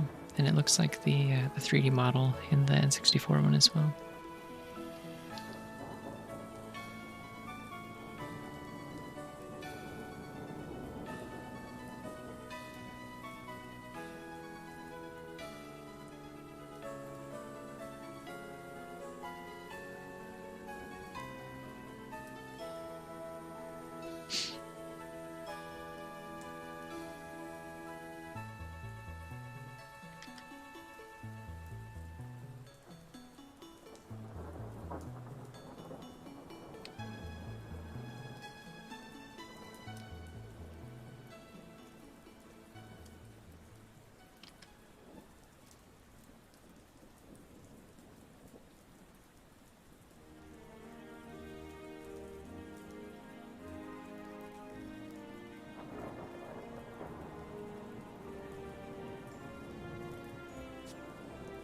Okay, wait, yeah, no, I have confirmation that the N64 version uses the same menu sprite for the Giant's knife and the Bigoron sword, so that's another thing that was added by the 3DS version, is that there's a slightly different item icon for one versus the other. That's cool.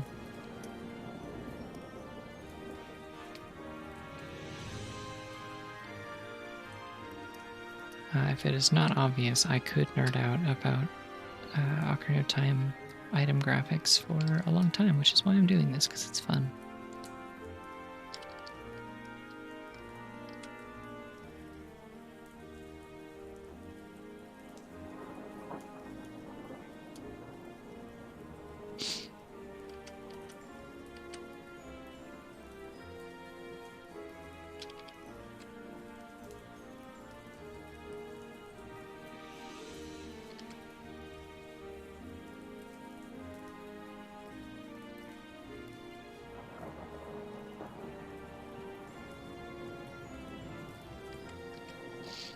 This is the correct thing to do.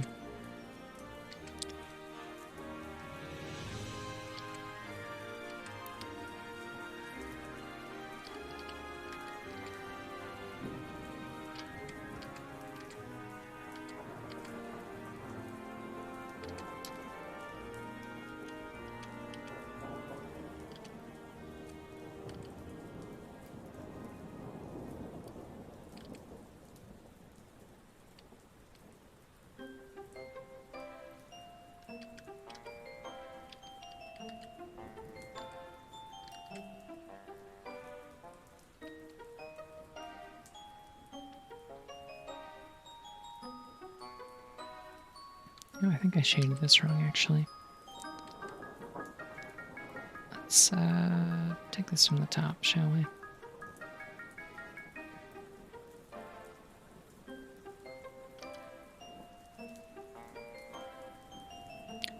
I think this is supposed to be more of like a polygonal shape if I'm looking at the renders correctly. Or not even the render, like the actual in-game model.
The cooldown on Goggles Off is, I think it is once per stream.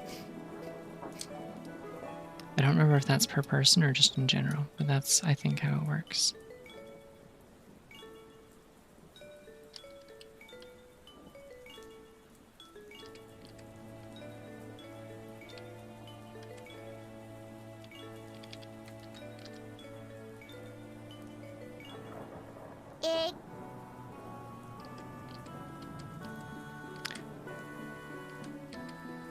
Cool. You did scare me a little bit. So if that was your goal, which I assume it was, mission successful. Good job. Hey.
So now I'm going to copy all of this.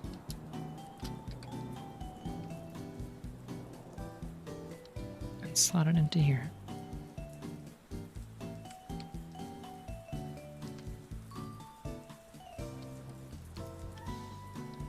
Actually, I think I might have just got it in one. Is that all lined up? It looks kind of lined up.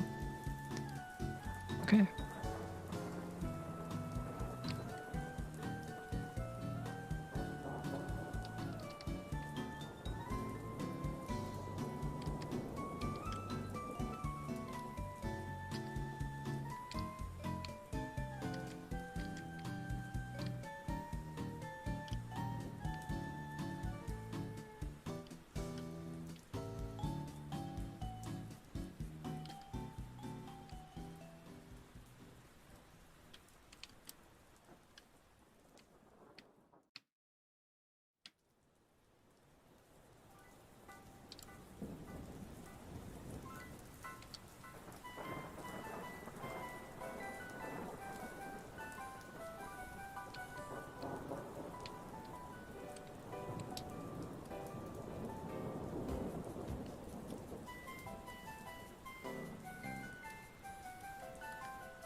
Oh, actually, hey, wait. If I want to be accurate here, I can make it so the trading quest item actually has like its separate sprite.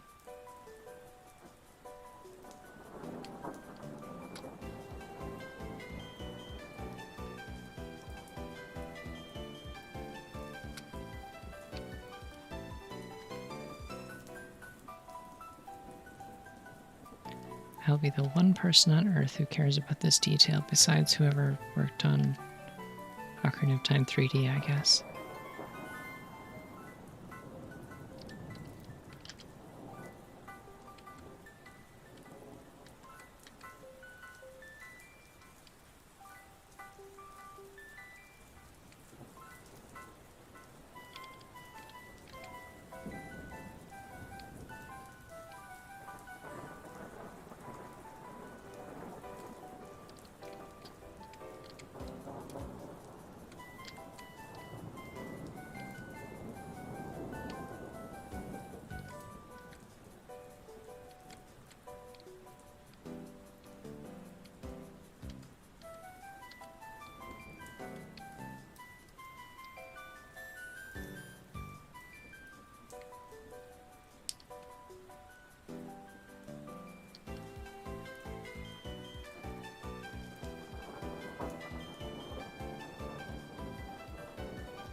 Cool.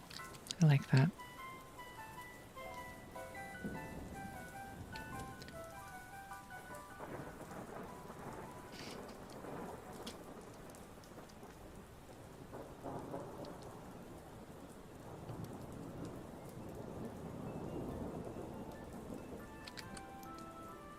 Alright, all the swords are done. There are no more swords.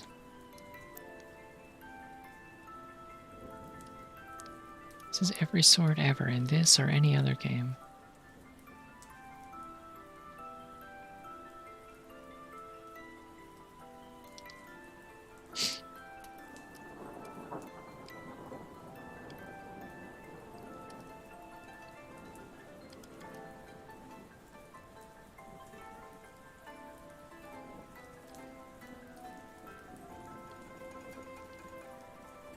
But I'm going to color pick from this, because that had a nice base color.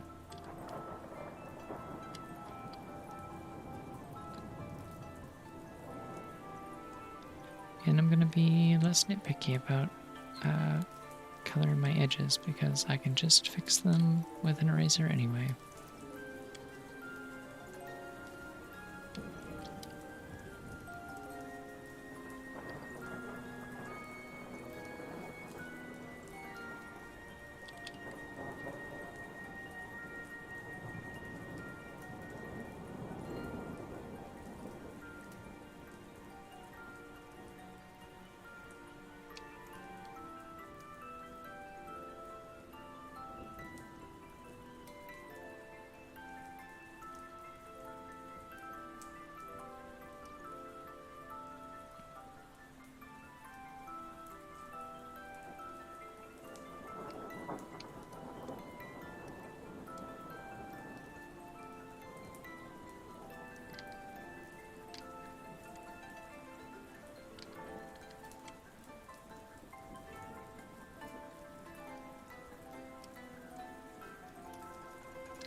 Need some water. One sec.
I think one of my favorite things about like looking at the item models in Ocarina of Time is that you can very quickly see like just how far they got with like reusing textures for different things. Like the texture used for the wood on the shield is like almost every piece of wood in the game is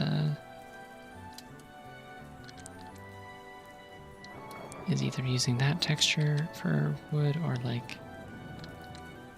I think like two others. Like there's like one for like tree bark and stuff like that, which is also used for deku nuts and sticks and stuff like that. There's one that's used for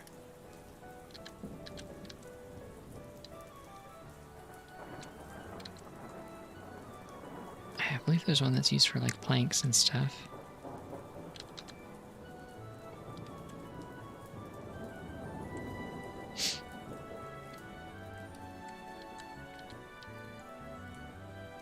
And then I think there's one that's used for like the walls of the Great Deku Tree and a few like caves and grottos maybe.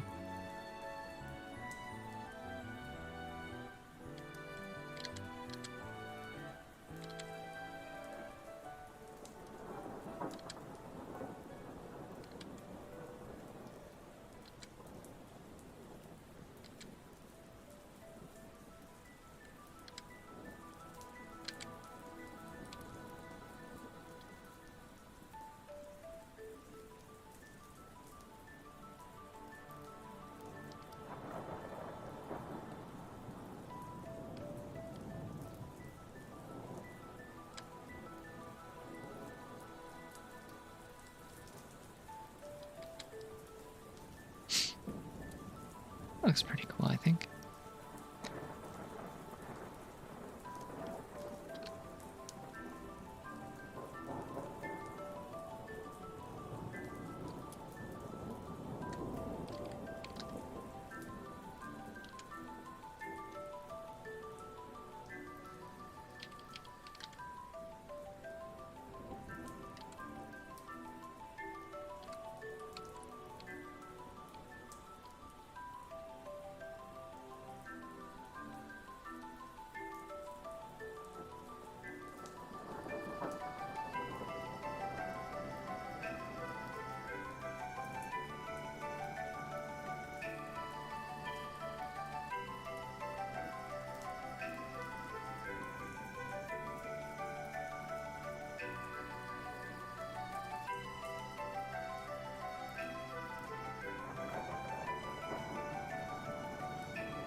I think I need to make the shaved parts of the wood look a little bit darker, maybe.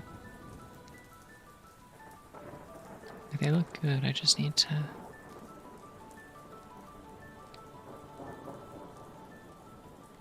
make them a little less light. Which I think I can achieve by making it all this color and then having a darker color instead of coming in with a highlight instead.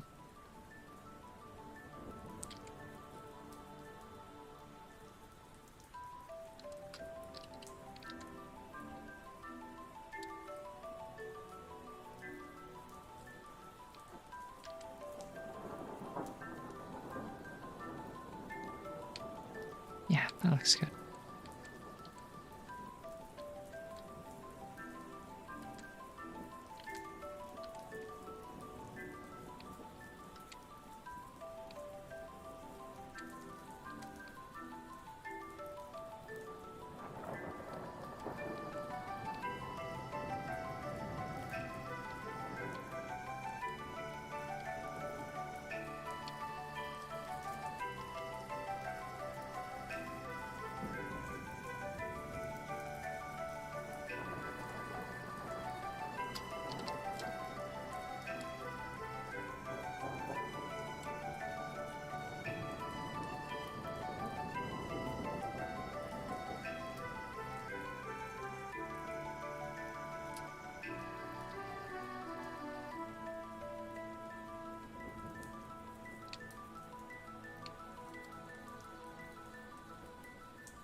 Alright, cool.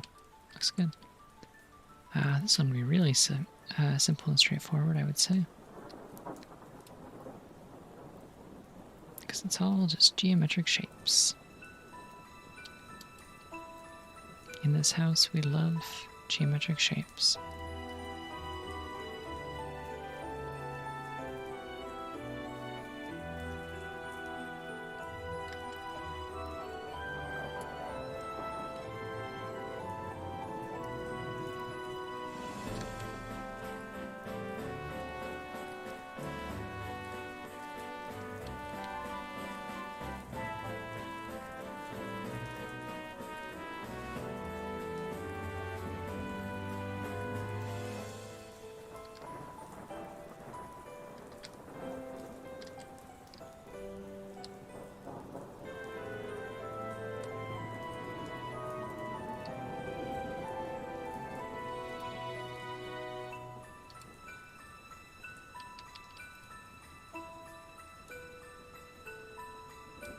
I guess there's like a little bit of like metal detailing to do here, but it's pretty straightforward. A lot easier than the sword blades, I would say. Because it's just one big curved shape with like a couple little angle spots on it, so for the most part it's pretty clear where the light comes from. Which makes my job easier.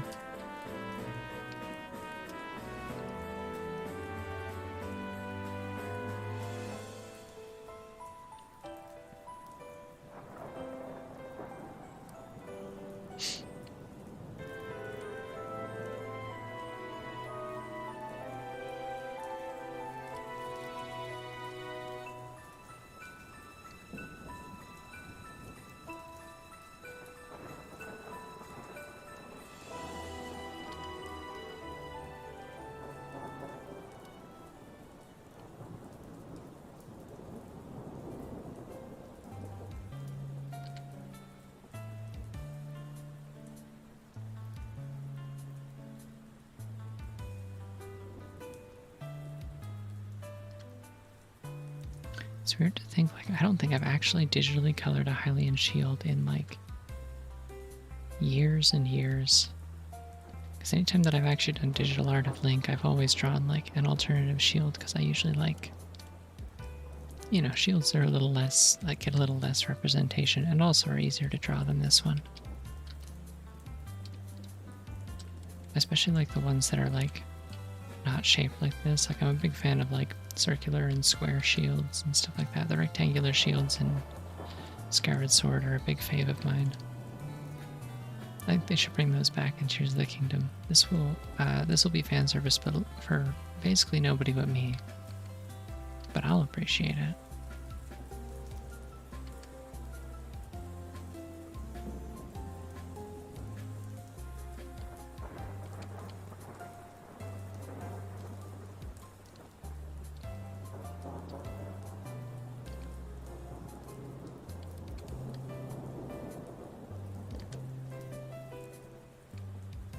At the very least, I would like to see, like, if we're talking about like actual stuff that I would that people want to see in like Tears of the Kingdom, I hope there's like an upgrade system instead of it just being like one and done, throw this thing away. Like, I hope there's like an upgrade and repair system. I think that'd be really cool. I'd like to be able to like keep the handful of items that I occasionally get attached to and like make them better. I would also like to see Zelda get some work done, but she might just die in this one. We don't really know. She does kind of seem to be falling into a big pit and getting benched for the rest of the adventure, kind of in the trailers, so hard to say what they're going to do with that one.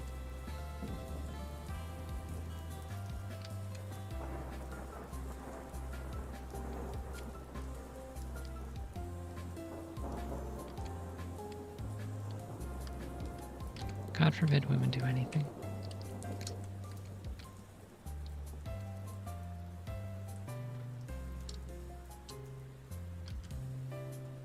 I think they should also give her a shotgun. I agree with this.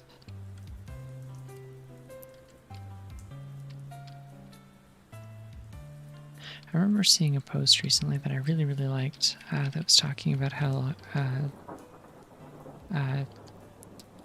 like people complain that Zelda is like a damsel in distress, or people say that like or like people say that like Zelda always has to be like a light like magic user kind of thing in games, but like realistically she is a tank. Like her entire role in every Zelda game basically that she is like prominent in is to like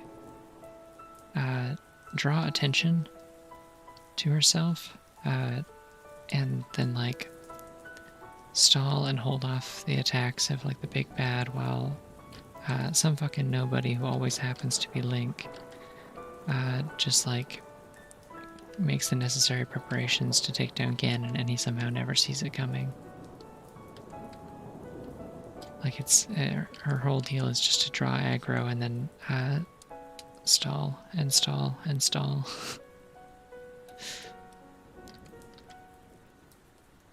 Especially in Breath of the Wild, like that's straight up just like all she does is that she's like drawing his attention, keeping him focused in the castle while Link has time to go prepare and get stronger. I think that's fun. I think it's also fun that like reflecting that role in Spirit Tracks when she like one of the few times where she actually is like playable to some extent. It is specifically in the context that she is a ghost inhabiting a big suit of armor that protects Link from hazards and like carries him around or like distracts enemies or whatever, and you control both of them in sync, but like her role is not usually to just go hit stuff. It's to draw attention.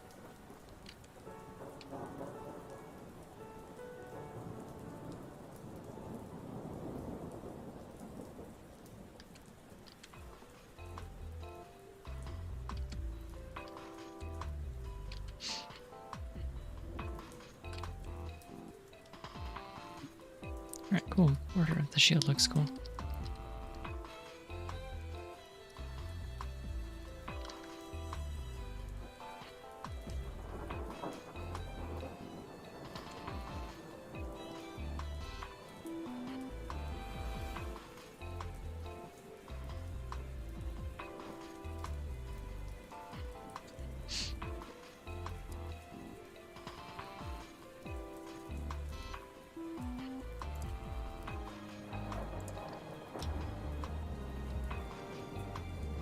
That would also be good. I would like that too.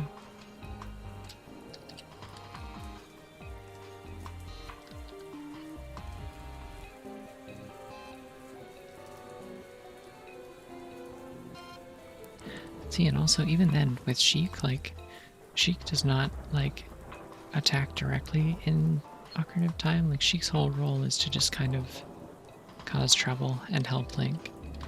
And like in the manga, which I never shut up about, where they had the coolest interpretation of Sheik, and then they completely ruined it by having Sheik just be like a completely different person and not just like Zelda dressing as a boy and like going in disguise. Because in that, Sheik is Ganondorf's like right-hand man, like working right underneath his nose, which is awesome.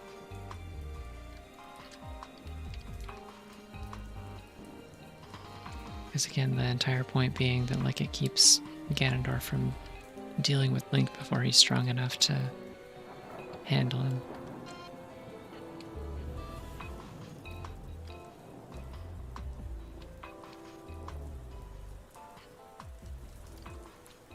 I think they should let Link be a grappler again. I got a brief taste of that with Hyrule Warriors with the gauntlets in that. I want to do that again, but in an actual game. I just want to pick stuff up and slam it around.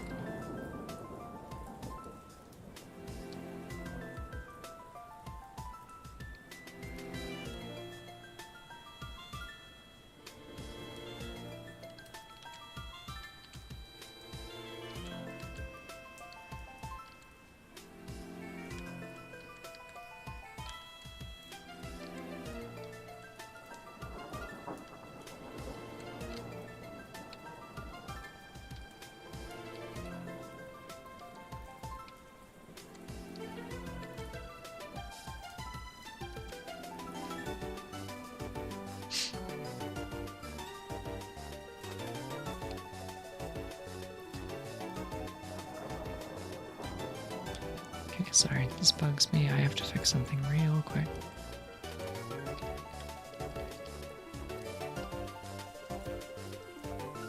This needs to just not be flat. It's really bugging me that it's just like a flat shape. It's gotta have some shine on it, some like light catching the paint.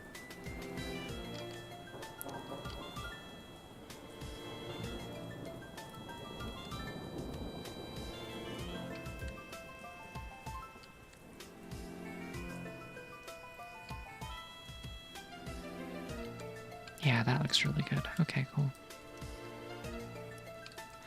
I need to play Mischief Makers at some point.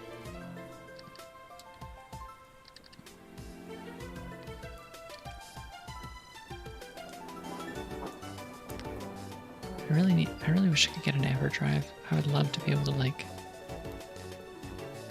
play N64 games on my actual console, even though it's like a million times easier to emulate them because, you know, runs better. I don't have the latency from a capture card, etc., etc. There's just something fun about like being able to slot a cartridge into a machine and flip a switch, you know? But I've seen speedruns of Mischief Makers and it looks really, really fun.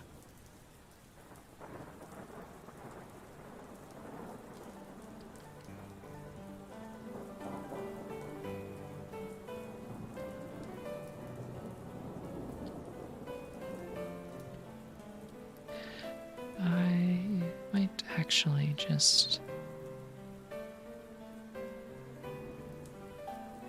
Oh wait, no, those are 3D shapes on the official render.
trying to thin the lines on these just a little bit. They're cramping in a little too much, and I need to be able to add some shine to them.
Yeah, that looks cool.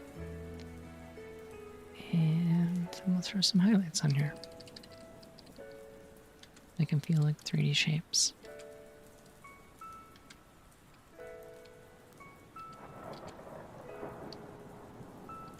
Oh, we could even make them feel like they're like not just geometric, but like kind of like curved.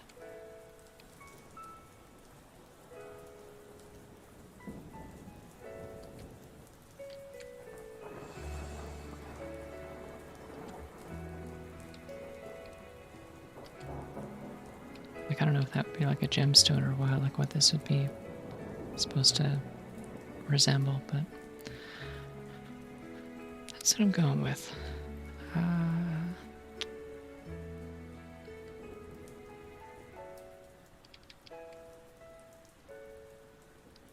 Lighten the lines on these. Might honestly just lighten the lines on these too, actually. They don't need to be golden, I just need them to stick out less.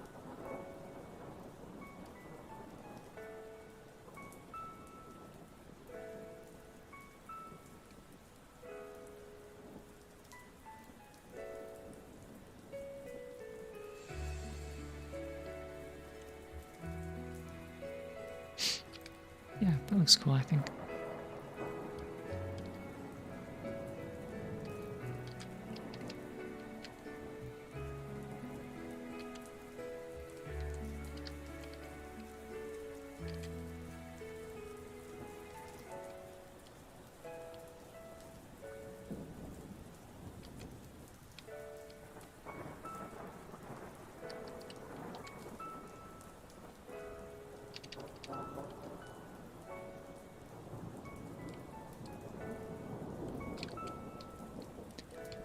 Okay, well, hey, remember when I was like, oh, this shield will be easy because it's all geometric shapes? Yeah, just forget about that. Forget I said that. Don't worry about that. It's mostly because of the weird way that I did the layers, but still.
I don't know why all the music is Pokemon tonight. I think I may have just clumped all the Pokemon playlists together and it is just playing through all of them, but that's okay.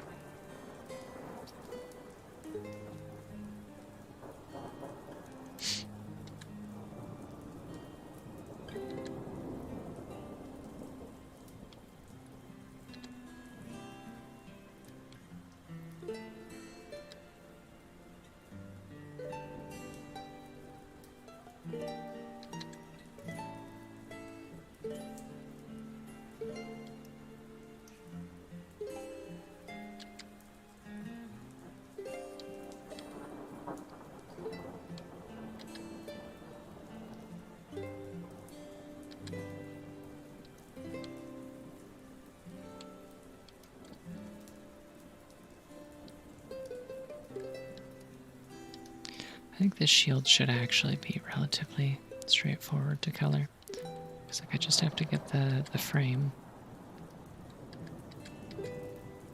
And then after that it's like the middle part is all just one color with like reflections on it, which I can do.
Kind of just get to throw down a whole bunch of colors and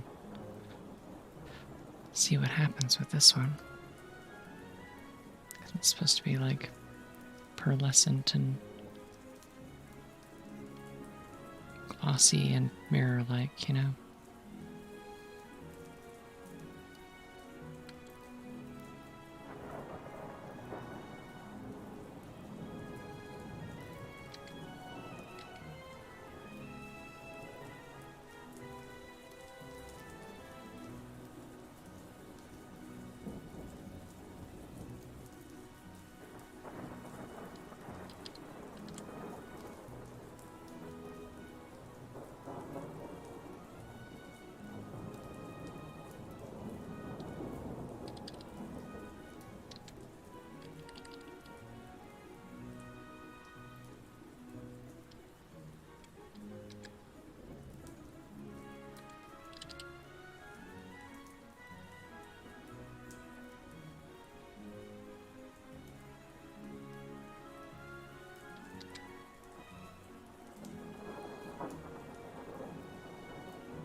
Okay, I almost made it too flashy to tone it down in this corner here where the green is.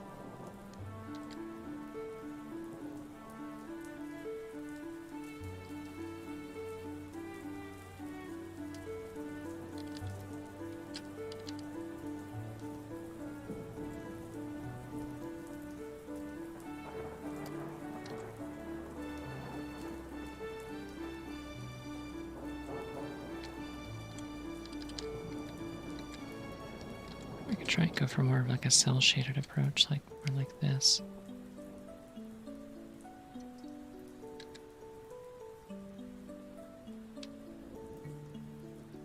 Ooh, I kind of like that actually.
Yeah, that looks good, I think. I'm just kind of flying by the seat of my pants on this stuff, but when it turns out good, it's very satisfying, I think.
I'm going to leave the frame as is.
Okay, cool. I think that looks cool. But one other thing that I should do that I forgot to do on the Hylian shield is just lighten these lines around the border a little bit. even just doing this a little bit really helps like the outside borders of the shapes to pop a little bit better, I find. So I try to do it whenever I can. Also, we're coming up on like on the 3-hour mark. I'll probably color these tunics and then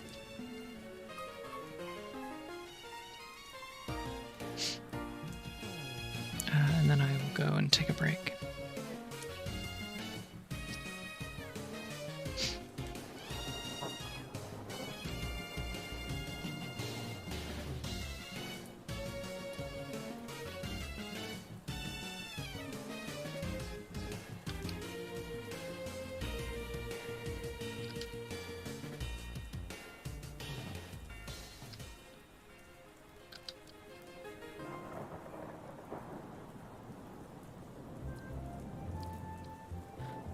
Alright, what color are we making the tunic for Kokiri? I'll probably do this in, like, 2 layers. Like, I'll cheat a little bit.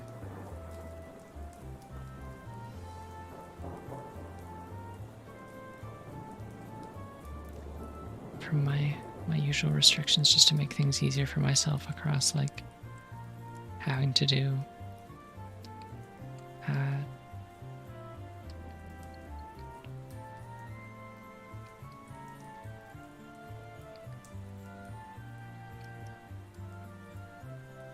having to do 3 of these that are all going to have the same shading, but just like different colors.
In fact, I'm actually going to have 3 layers, I think.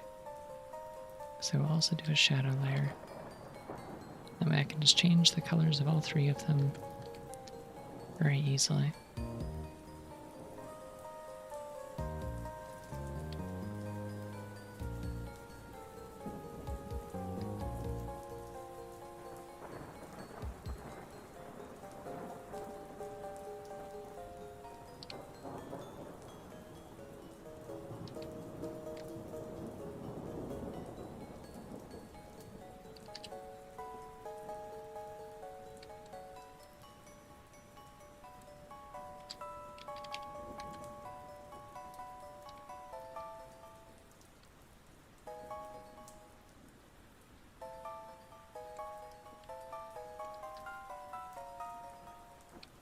I don't know why I made this such a dark green, but then like this frog is so light. I really gotta see if I can fix this frog.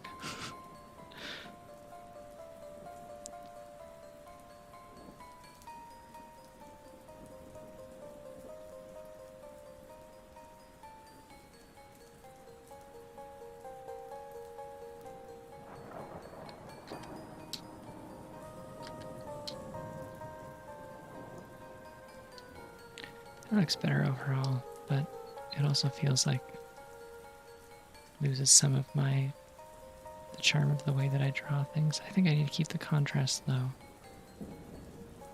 Is the key here. Yeah. But I will grab this.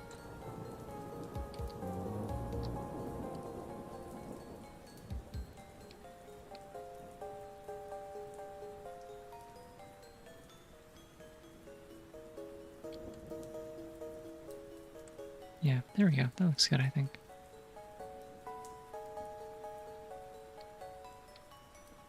I was having problems with, like, it just, like, looking way too pale next to the other one. I'll probably, like, export that and replace the emote with it as well. This one, on the other hand, though, I think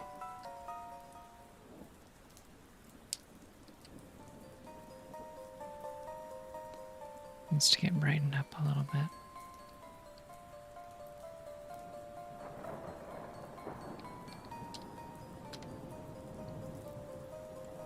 Yeah, that works.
Okay.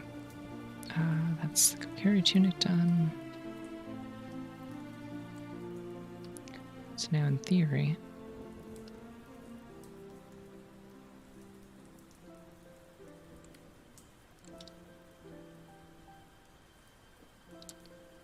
I can scoot this over here and everything will line up.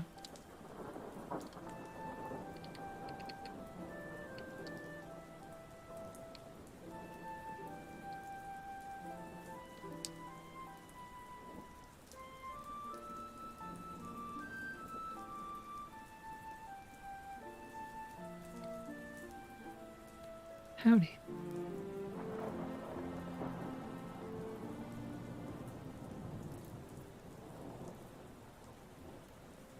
What would be really fun about this? I could probably have, like,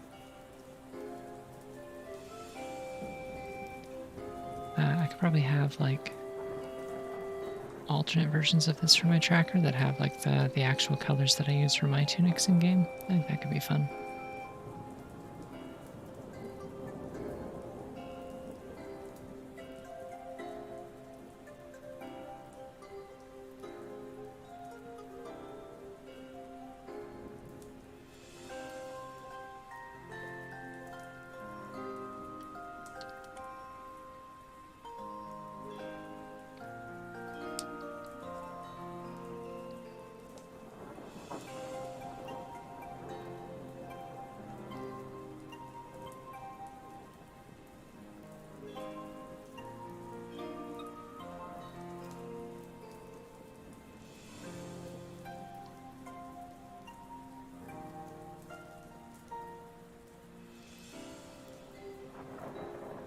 Here we go. That looks nice.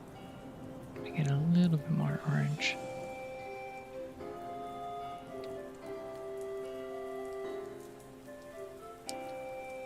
Actually, maybe even more orange than that. Yeah, that looks cool. Okay.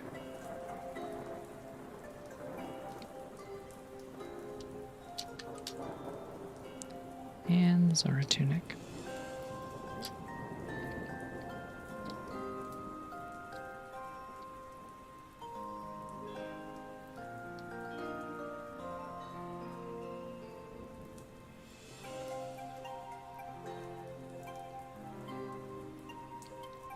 That's actually about spot on, I think. For the base color, at least.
Cool. Yeah, those all look good, I think.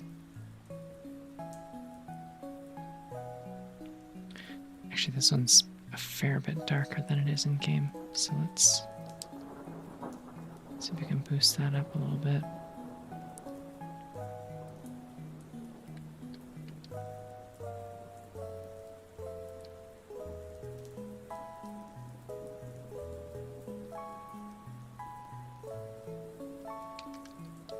There we go. That looks smart. That looks like it'll stand out better on a black background, which is what I'm going for. That's a lot of items. Okay.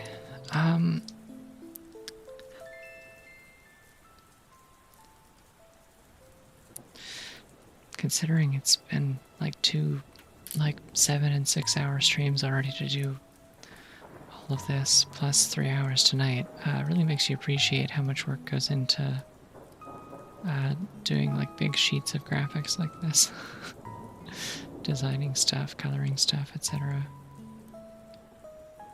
Feels a little bit more like work than just drawing characters, which is funny because I'm doing this for fun and drawing characters is my job. Thank you.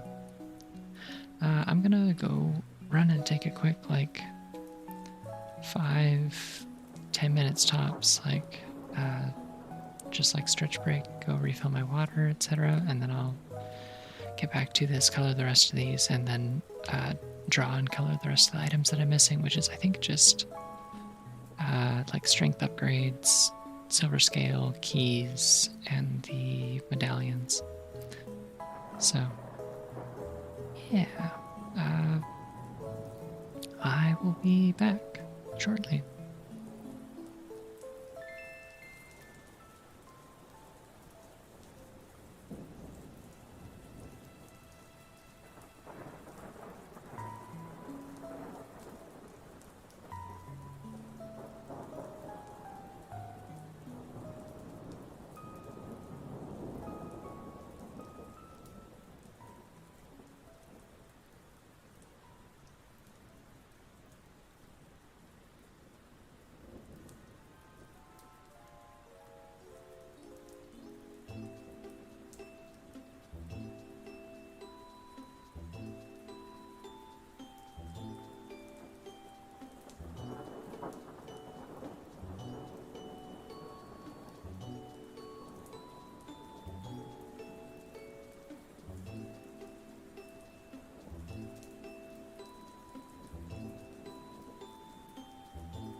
Alright, I'm back.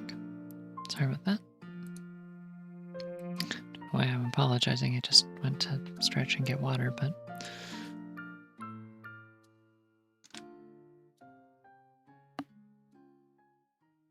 Anyways, let's do the boots.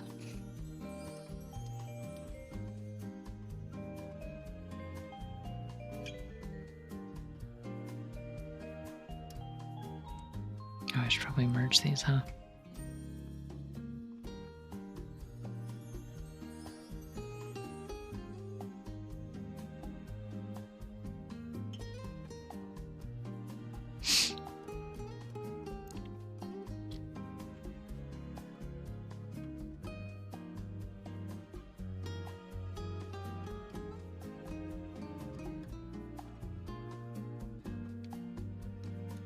Okay, cool.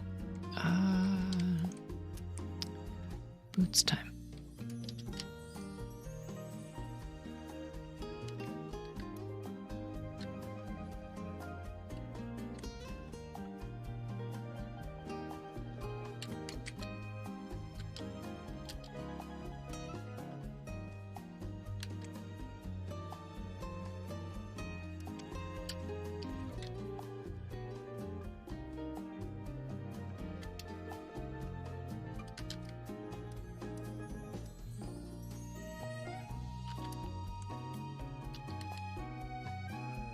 I see we finally escaped the endless Pokemon music hell dimension.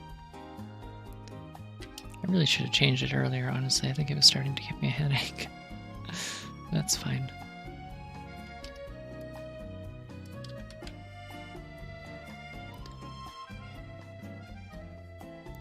Wish I had like more music to use for like when I draw on stream, but I don't do art streams very often, so I haven't like gone to the effort of like putting more playlists together. And it's like, I don't know, video game music is like the one thing that I know I can't get DMCA'd for, right?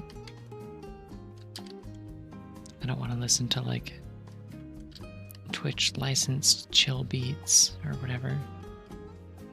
Doesn't really feel like my vibe.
Looking at the official render for Link's boots in like the original official render, and the shape of them is so wonky, like they would feel so bad to actually wear.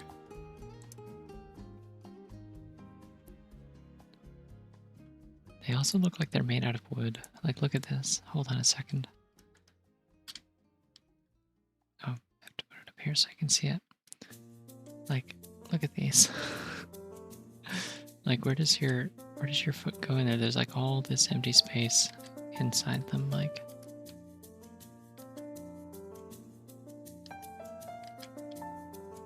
That, or like actually given the size of the tops of it, it's like probably more like the foot is supposed to be here and it just ends.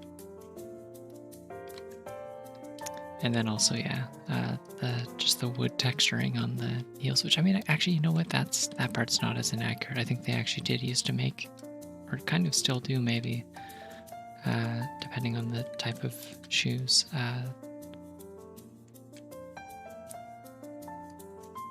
Like make the soles of boots and shoes out of wood.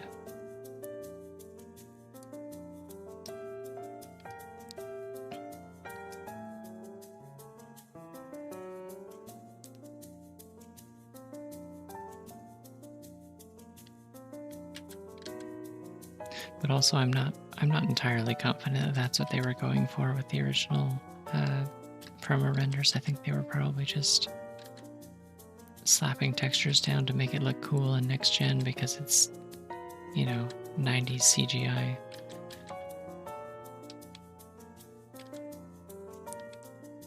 Like the same era that brought us like Donkey Kong and Banjo's completely bare flesh, or like their like fur sleeves. Specifically Banjo's, I feel like are particularly egregious actually.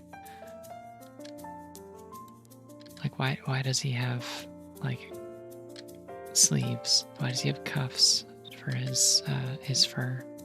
And then like shiny bare hands. Instead of, furry bare hands because he's a bear and they're his hands.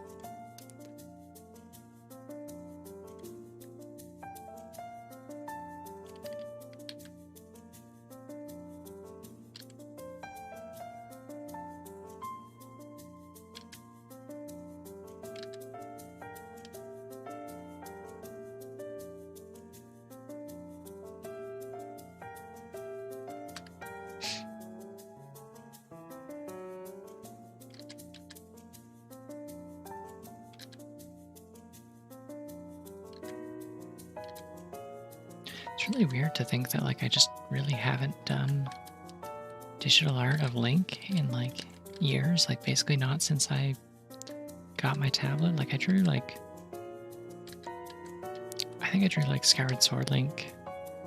Or no, not Skyward Sword, sorry. I've drawn like Toon Link and stuff a few times. And I've drawn specifically my persona as like dressed up as Link, both for this little PNG tuber that I have, and then also the splash art that I did before that this is based on.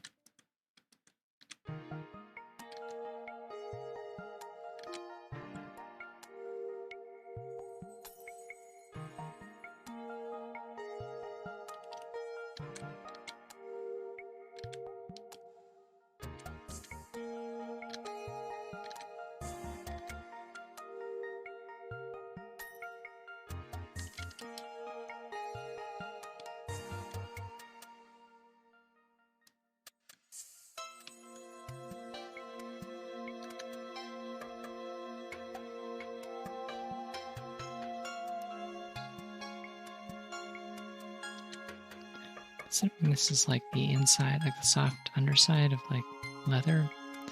Probably doesn't need to be super like shiny actually. Like, there's probably not going to be a lot of highlights on this.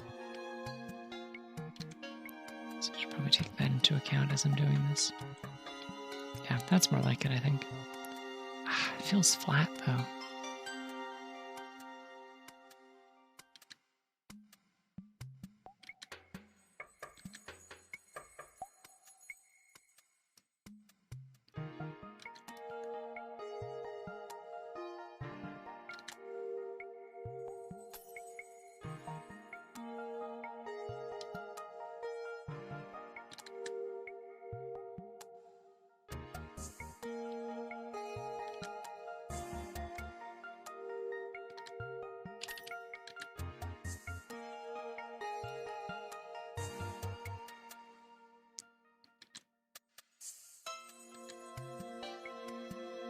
I keep hearing people say, or like, not hearing, but like, like reading people typing Gucci Jordans for like the past week, and then I'm like, I have to stop for a second and remember that that's like a real thing and not just people slapping like two funny like brand words together. Like that is a real thing that exists. They made Gucci Jordans for some reason.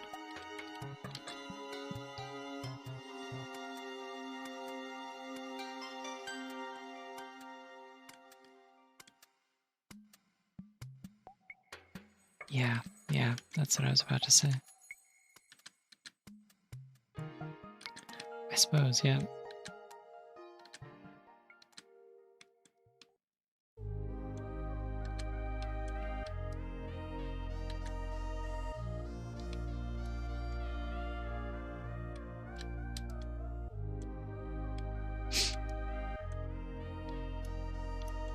Oh, I forgot I need to color the lines on these.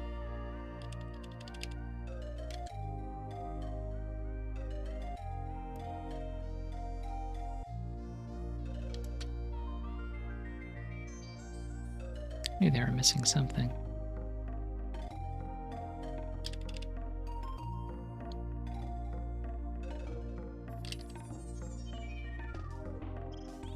If I do ZOoTR tomorrow, I gotta figure out what I'm gonna play next week. I don't actually have any plans in place.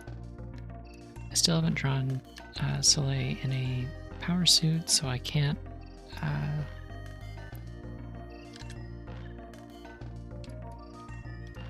possibly do Metroid Dread until I've done that first. Metroid Dread is one that I want to stream at some point.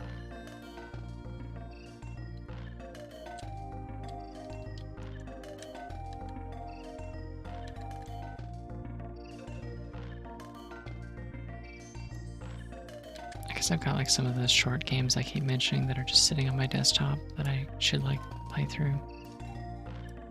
Like Turnip Boy.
Alright, back to Boots. No, everyone's just dying to get back to Boots. Don't worry, we're back there. At Boots.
Okay, I'll copy those over.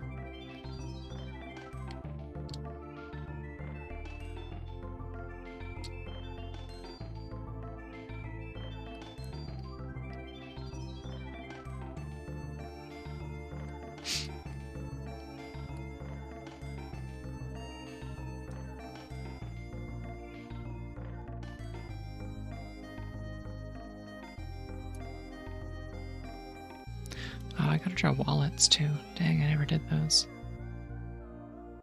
I guess I don't have to though. If I wanted, I could draw like different sizes of rupee instead. But I guess if I was gonna do a texture pack, then it would also need to...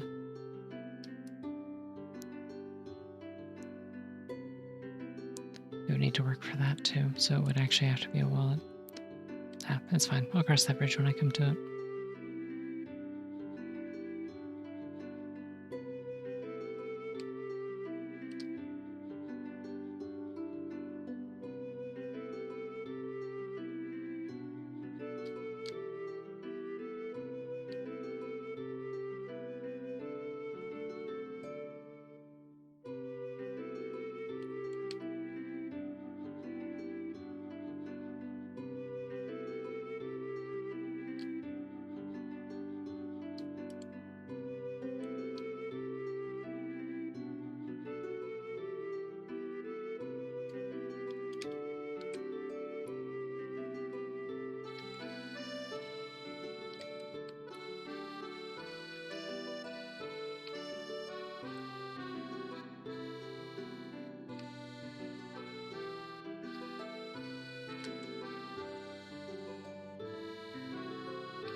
shit.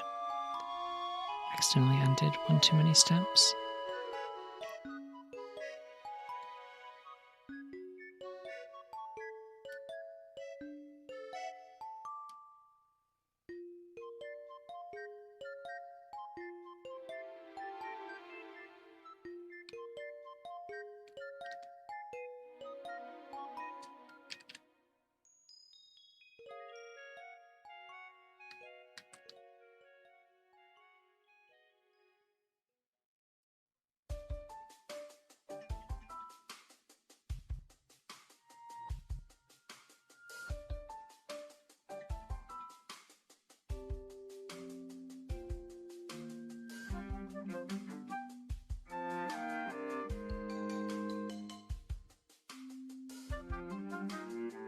Alright, cool. Iron boots look good. Do I want to put a little white highlight on these? Maybe.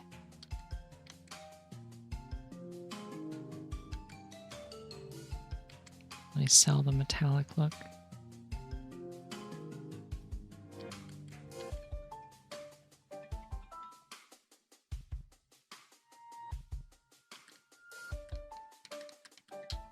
Those look pretty metallic already, but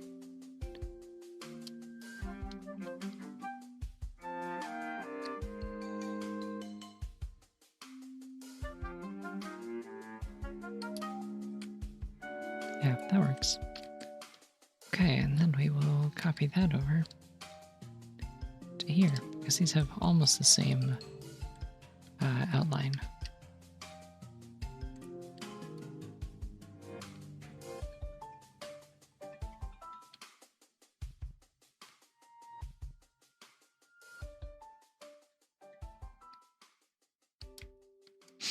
These ones will be gold. Like really pale gold is the thing.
Alright, have fun.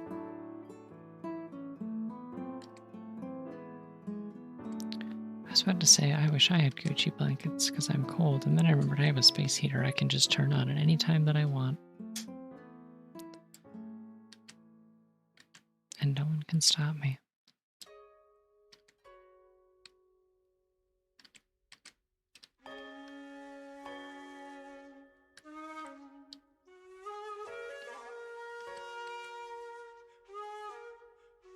Actually, I guess that's not technically true. Someone could probably stop me, but there's no reason that anyone would want to. That I'm aware of.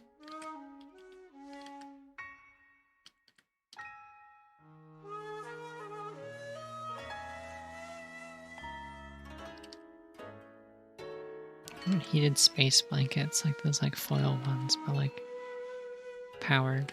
Like an electric blanket, but it also like reflects the heat back on you.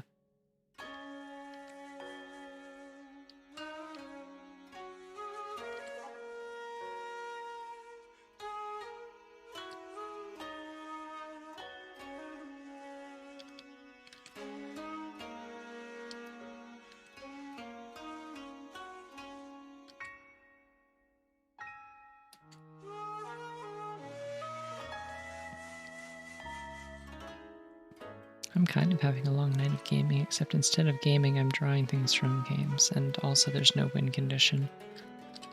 But hey, if there's no win condition, then I also can't lose, right?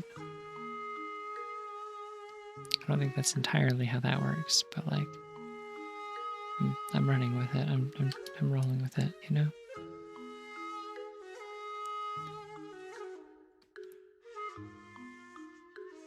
Okay, I think these need to be more saturated, perhaps. Shift it a little bit more towards yellow on the color wheel.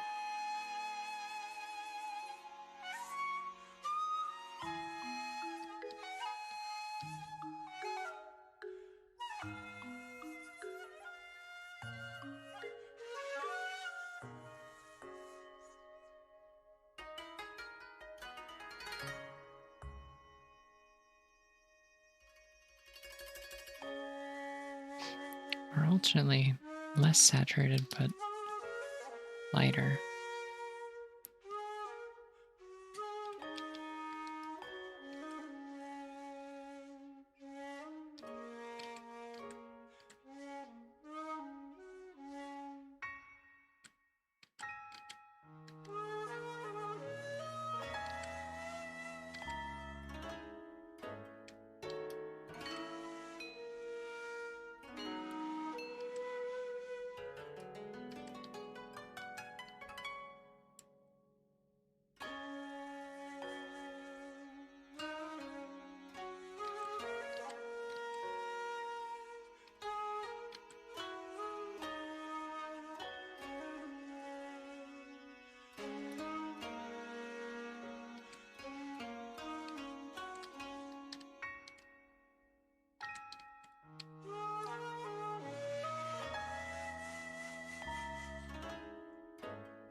Okay, I had my doubts about how the hover boots are going to turn out, but I think this is cool. I think that's plenty distinctive from a distance, which is all that I want. Yeah, those look like hover boots. Cool. Partially for practice. Like, it's good like coloring and shape practice and stuff like that. Get to try out some techniques and stuff. Just have fun with it without like the restrictions of like commission work. But I'm also specifically making these to put them into a like a custom set of textures for a Ocarina of Time randomizer like item tracker for when I'm playing that. So if I can get all these done tonight, I will plug them into I'll plug them into that and do a run tomorrow night and test it out.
I'll try doing all the flats for these one by one.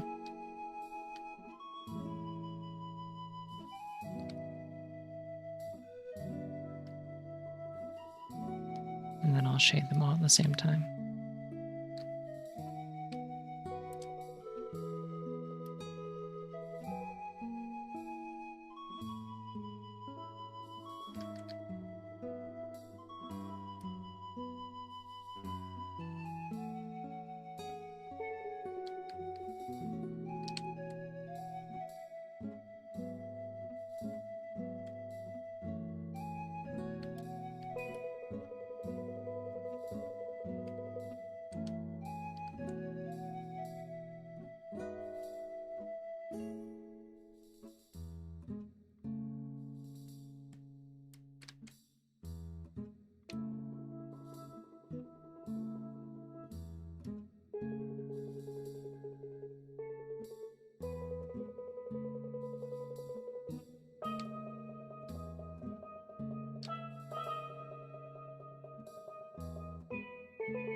Alright, those are the seed bags, and then I need to just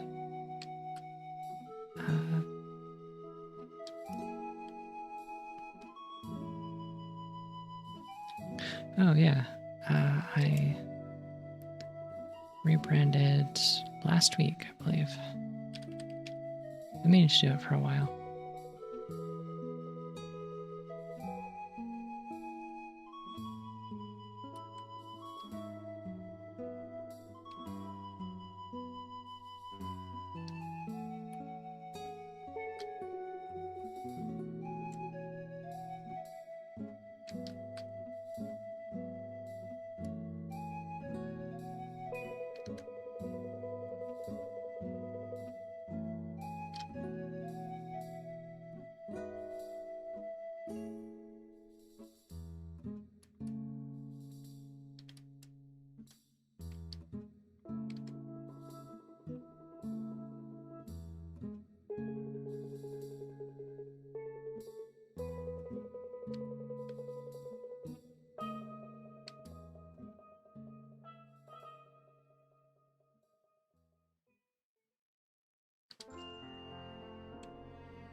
Howdy.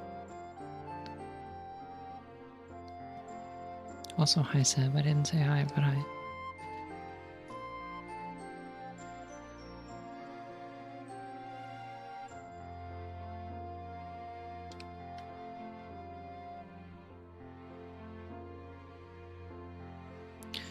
Funnily enough, actually, the timing of me,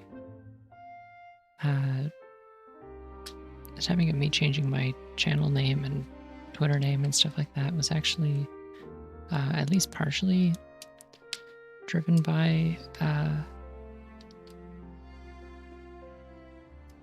actually, I'm supposed to make the cord kind of white. It's at least partially driven by like just. I've been wanting to make like a YouTube channel to upload VODs to, and I figured if I'm ever gonna change my name, now would be the time, because YouTube does not let you change your name quite as often as Twitch does, if I recall correctly. Or at least that was my impression. So I had been putting it off for a while, and I figured I'd just go ahead and do it.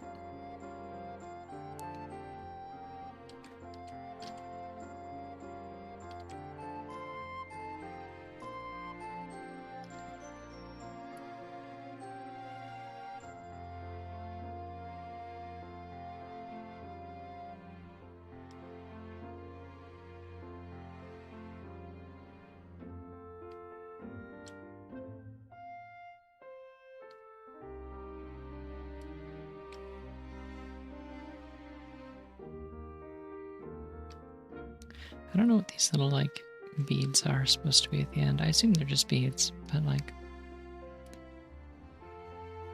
they are very specifically, like, seed-shaped, I think. I think that's supposed to be kind of the theming that's going on here.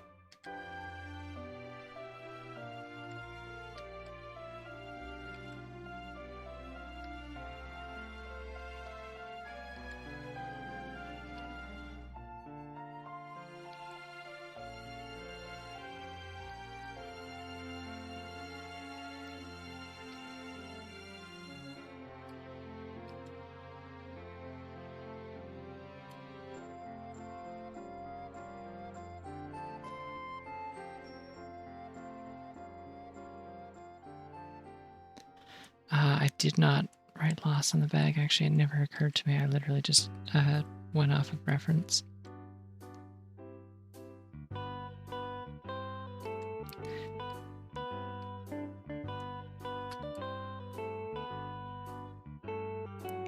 I don't think about loss very often, honestly. I'm the sort of person who, like, gets got with loss pretty frequently because I forget that it exists. Like, it does not take up any space in my brain. There's a lot of, like, really stupid things that do take up space in my brain, and yeah, just loss isn't one of them for whatever reason.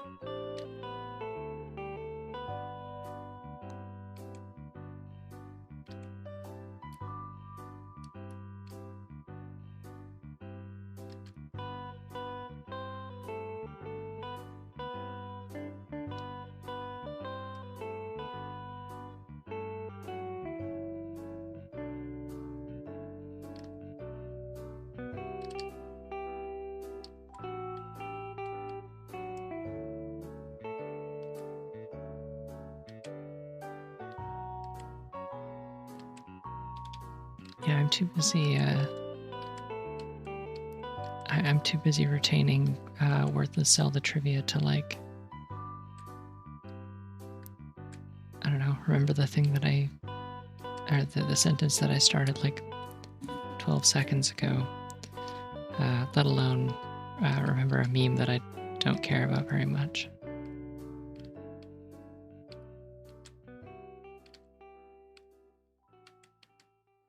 Like if I get got with loss, like I'll be like, oh man, and it'll be funny, but like yeah, it's not one that I go out of the way to like perpetuate or do anything with myself usually.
Oh wait, if this is playing, that means this video is gonna get claimed again because they're gonna say it's some random hip hop song or something.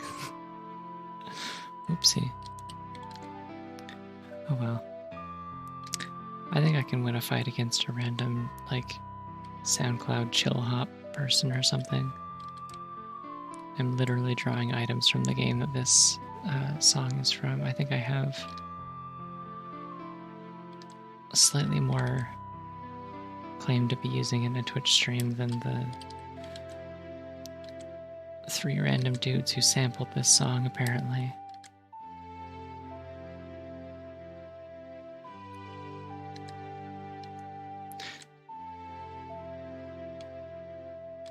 What, like physically dirty? Is that like a stereotype of SoundCloud like musicians?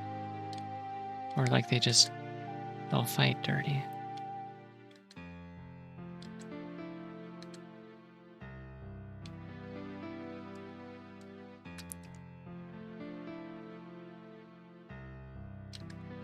Oh, okay, cool.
Alright, got my bullet bags down. Apparently they're not called seed satchels. I was getting them mixed up with the item from the Oracle games because I played those recently.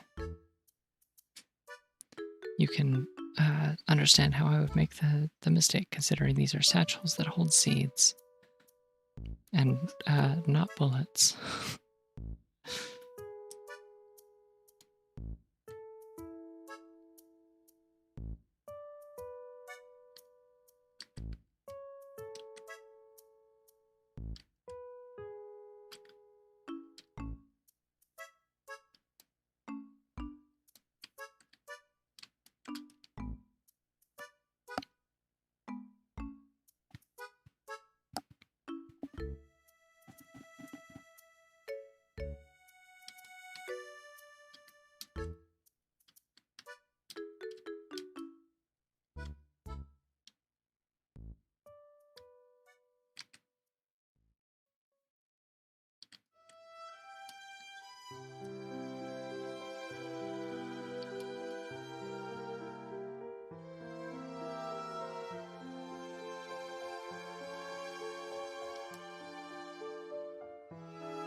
oh yeah, this is the. I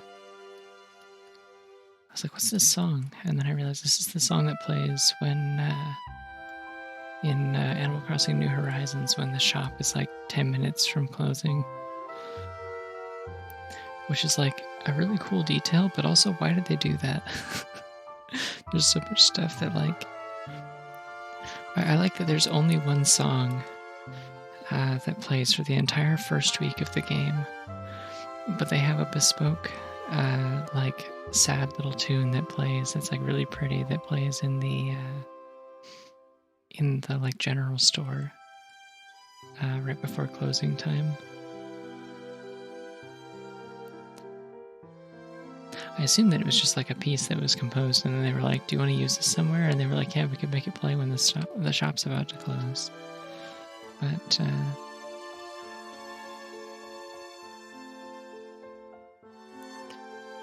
I don't know. It's just funny to me.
Well, thanks for popping in regardless. I know I'm streaming pretty late these days. Yeah, see you around.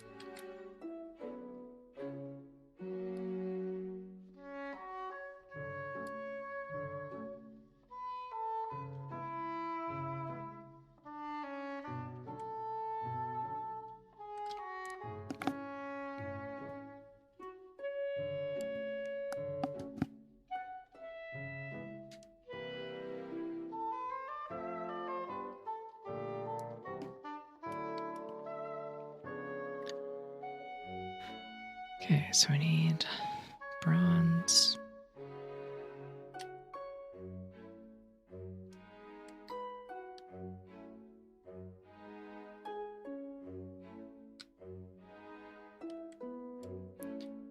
And like silver, I guess.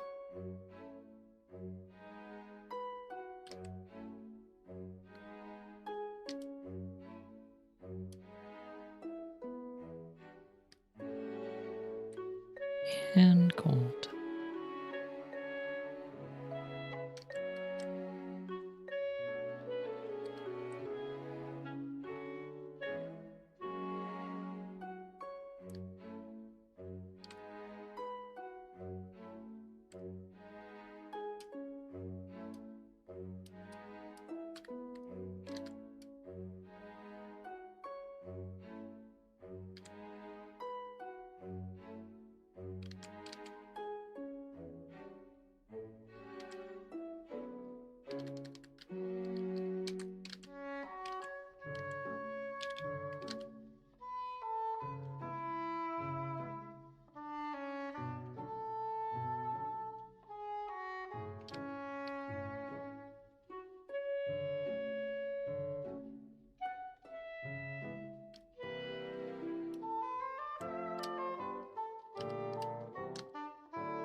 Oh yeah, I made the little diamond thing bigger on each consecutive one. That's the thing that's like not technically in the canon designs, but I was like, this will be fun. Which means it'll be progressively easier to color between each of them. It's a fun little bonus for me. Left myself a little treat.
Yeah, damn, those look good.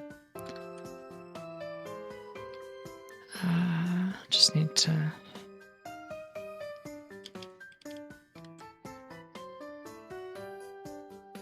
do a little reflected light.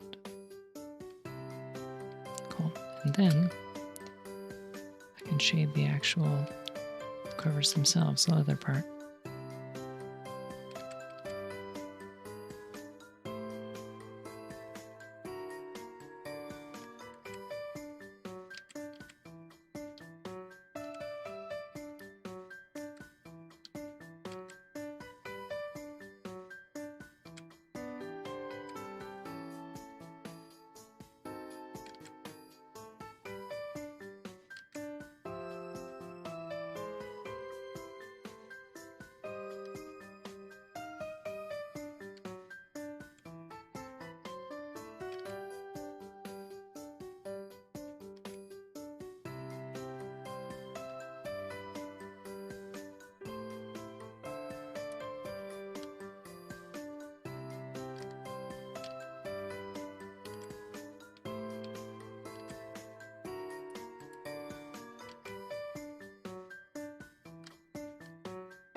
Alright, covers are done.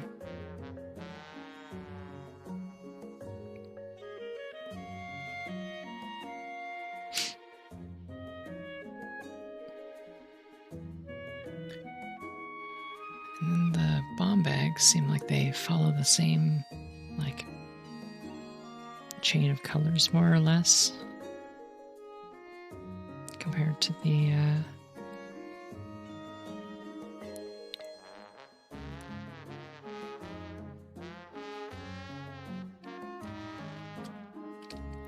okay, the one thing I do have to get here is that the little bands on them also go bronze, silver, gold.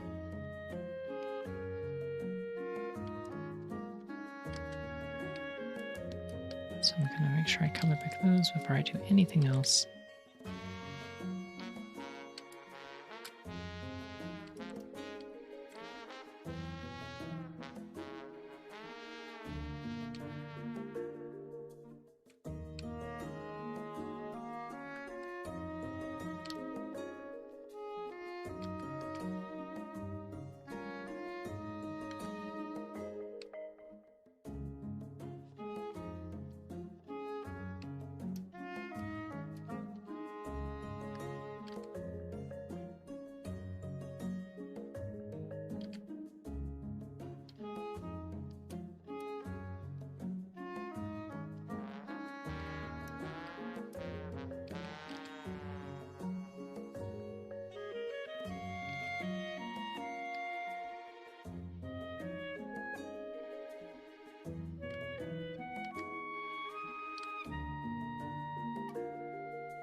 that's more or less the right color for the first bomb bag.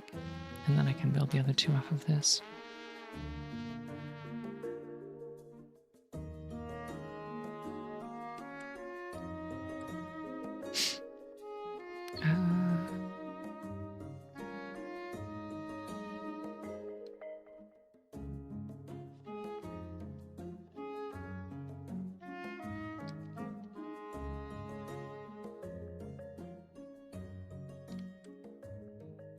No, that actually seems like the color of the third one specifically. It's more red and darker.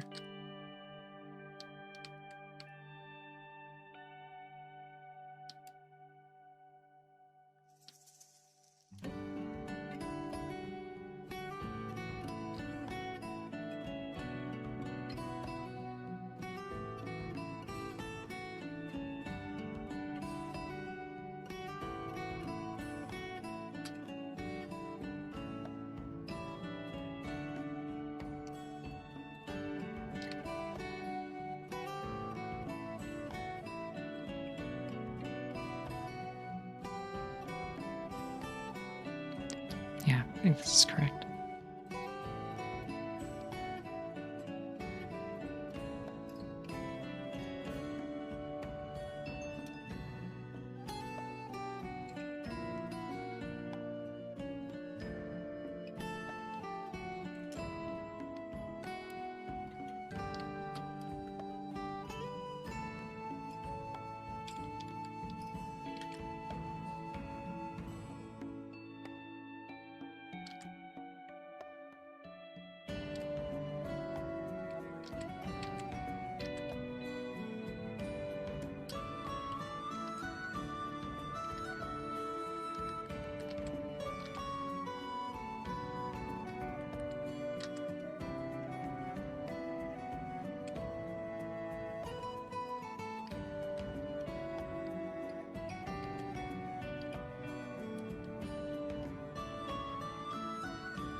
Guess don't really.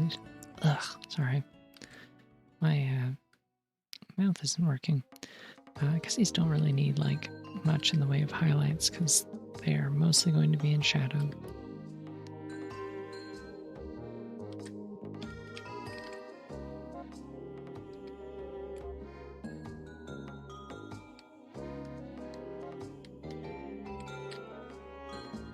Sounds like Pikmin music, if I had to guess.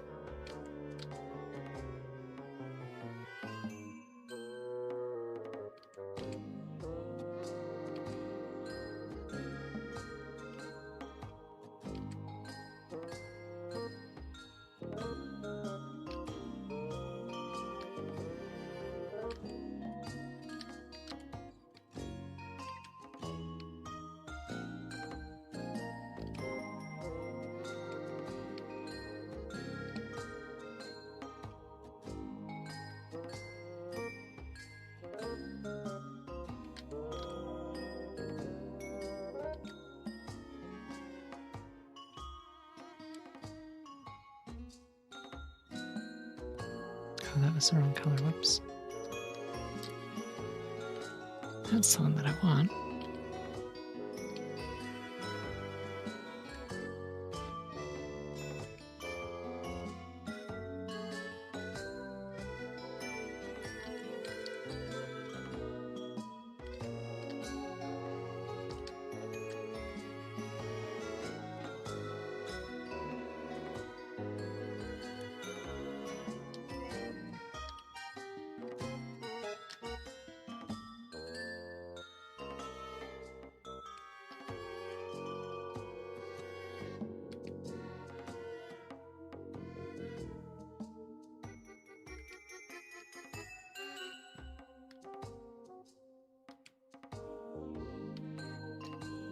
Alright, palm bags are done. That is all of the stuff that I've drawn so far is now colored. Now I have to draw the rest of it. Okay, where's my size guide? And I'm going to need to also just expand my canvas in general.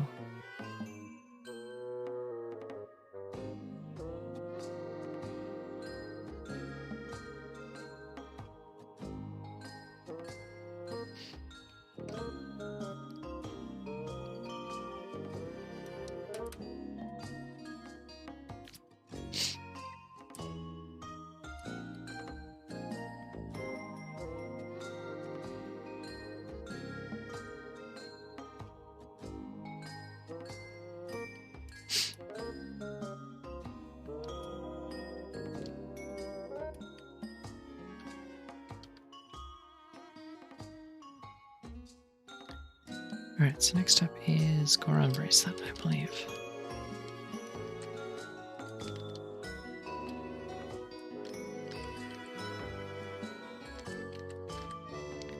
How do they compare in the... Okay, so the Goron Bracelet's big.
These lines feel a little bit thicker. I think I might have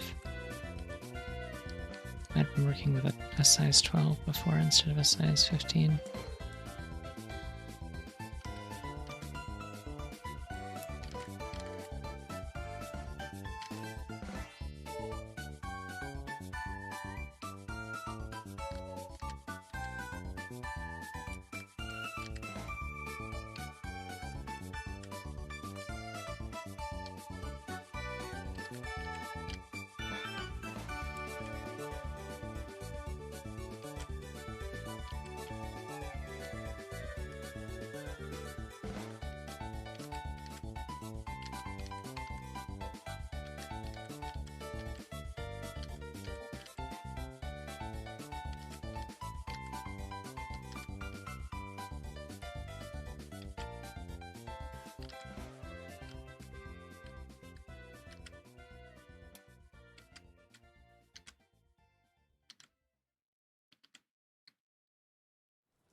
hey, wait, when does that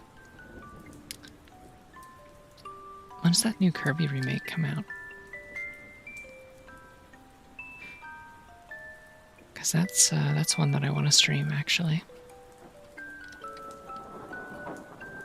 I should check when that releases. One sec.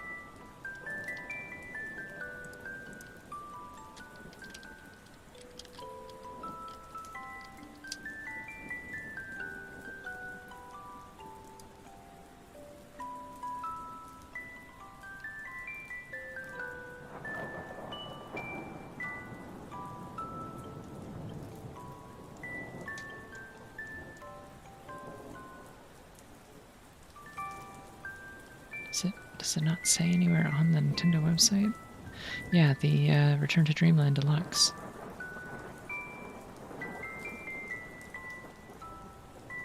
Because I was actually strongly considering picking that up.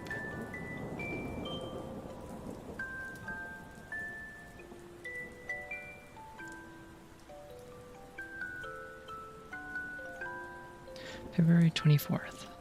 That is... yeah, so by next weekend it'll be out. That'd be perfect, actually.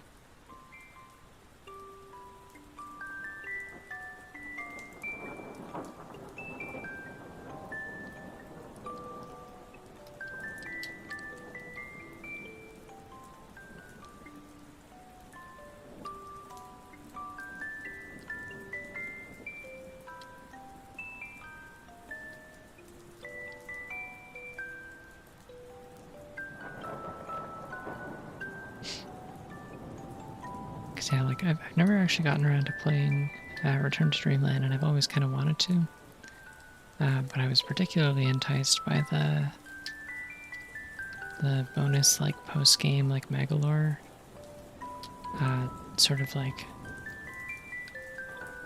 RPG-esque mode, where you have, like, a bunch of, or you, like, gradually build up Magalore's abilities from nothing at, like, the pace that you choose by unlocking stuff. It seemed like a cool concept. I was interested in it.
One of these days I gotta get around to playing Star Allies as well. I actually am interested in checking that out.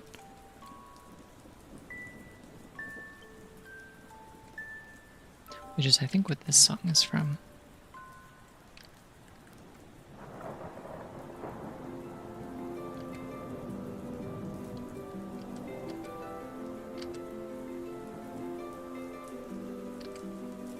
I recognize the main theme since they referenced it a bunch in Forgotten Land.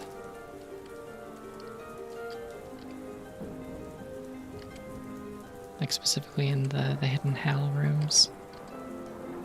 I would stream Forgotten Land at some point, but I lent it to my friend a little while ago. So I'm saving that for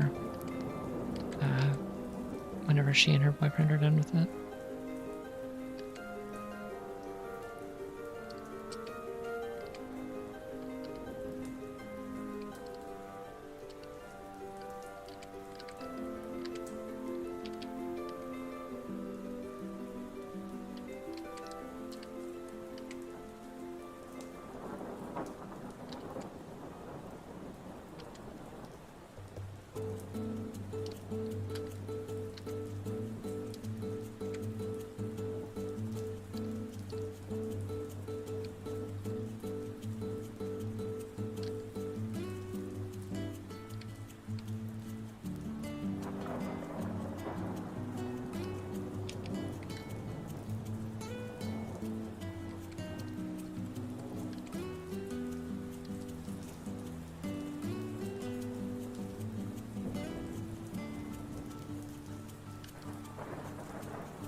glass is.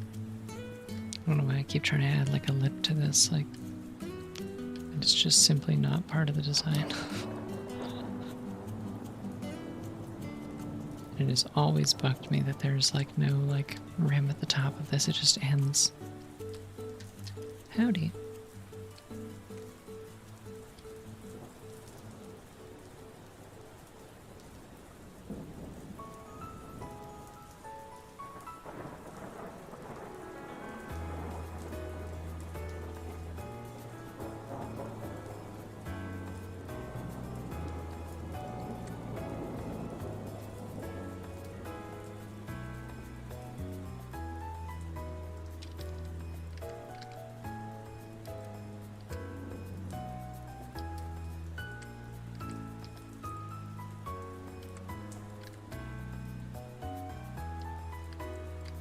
Thank you. I have been having a good time figuring out how to do gold good recently. Ever since I did that one like RPG piece and just like popped off on drawing Melody's bracelets, I've been like obsessed with like, oh, I want to draw gold. I want to draw more gold. It's fun. Like this right here. Oh, I like this gold.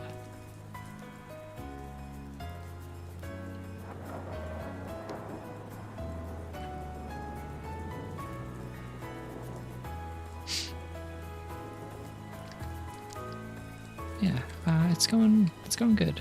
I've drawn a lot of items. I still have several more to go. But I'm getting there.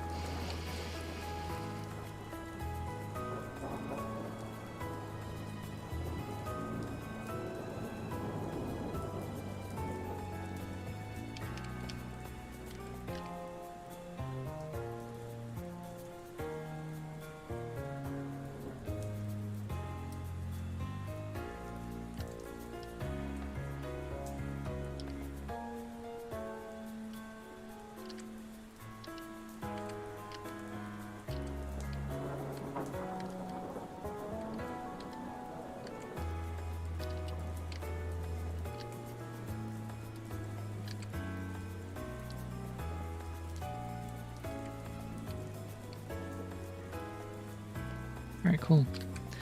Arm bracelet complete. Let's draw some gloves, I guess.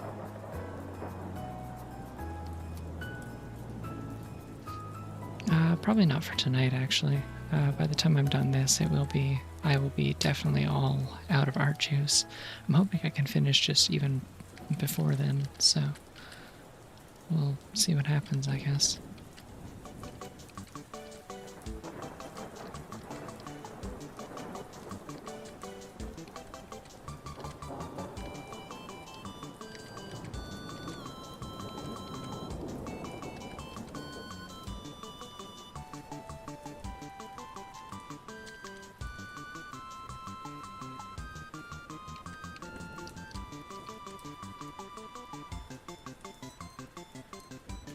Hey, what is this song called? Oh, Bubbly Clouds. I guess that makes sense. I was about to say, like, I always associate this song's... I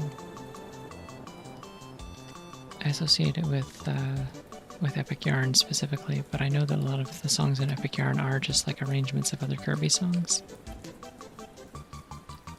And sure enough, the one that plays in the playlist after this is also Bubbly Clouds, but the Epic Yarn version.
This arrangement is really, really good.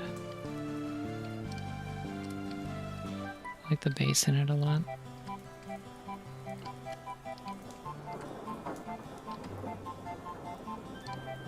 I think it's just really good that at some point Nintendo was like, hey, we need another Kirby game on Wii. Return to Dreamland wasn't enough. And they handed it over to Good Smile and just said, hey, do a whole game where it's just all like a really pretty acoustic arrangements of Kirby songs. And they said, aye, aye, Captain, to whoever the captain was. I don't know. And then they did, and it was really good. I'm actually not sure who was directly responsible for the soundtracks in the soundtrack for Epic Yarn. Like if it was like one of the regular Kirby composers, or if it was specifically somebody under Good Smile. But regardless, it is also a game that fits all this music perfectly. So I'm giving them credit regardless for just like doing a good job.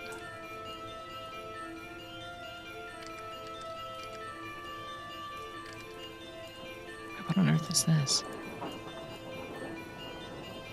Oh, it's from Triple Deluxe. There's like a bunch of instruments in this that sound like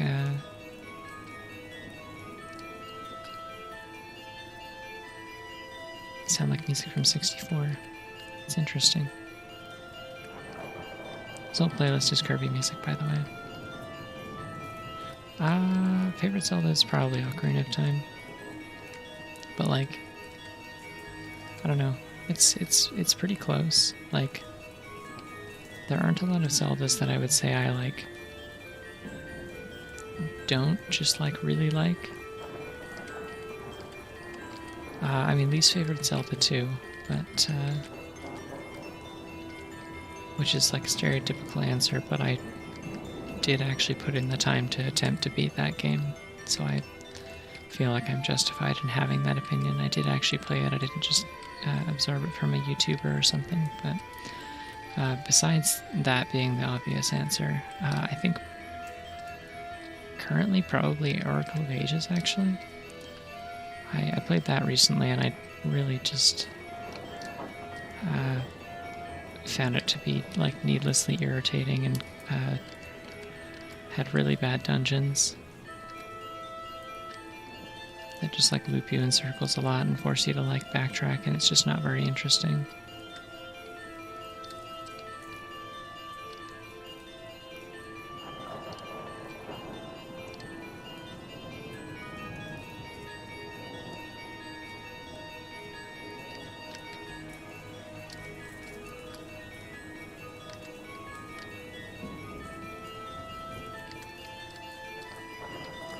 Yeah, Ocarina of Time is the one that I've like by far plugged the most time into because I play a lot of the randomizer, and then I've also just played the actual game itself on repeat a lot since I was a kid.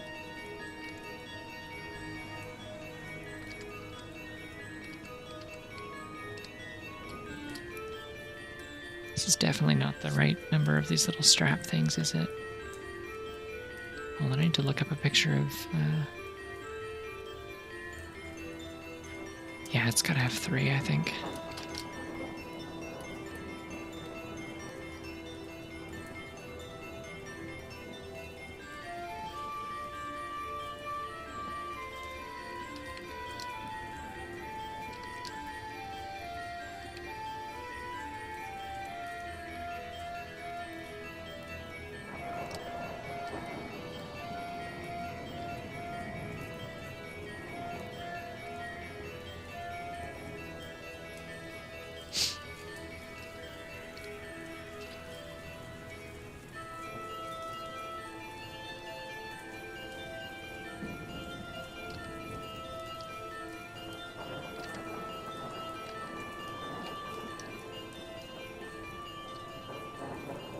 If I made it less like 3D, like pointing towards the camera, and just didn't show the bottom of it quite as much.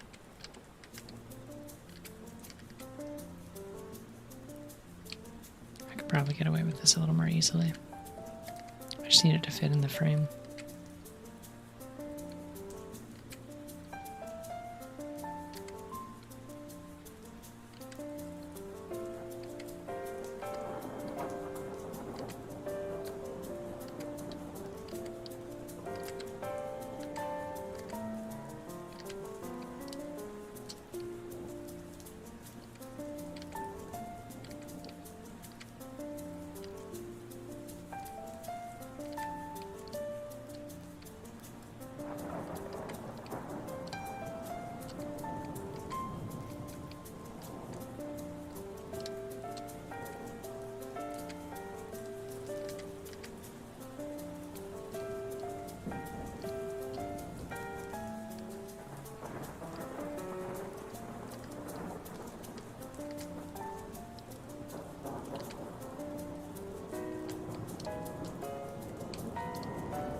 Actually not going to fill that in. I'm going to learn from not even my past mistakes, my past successes, because I didn't fill these ones in either, and I think they look good. I also didn't fill this one in, or that one, so. I don't know why I zoomed in like that. 3D.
I'm just going to color this the same color as the boots.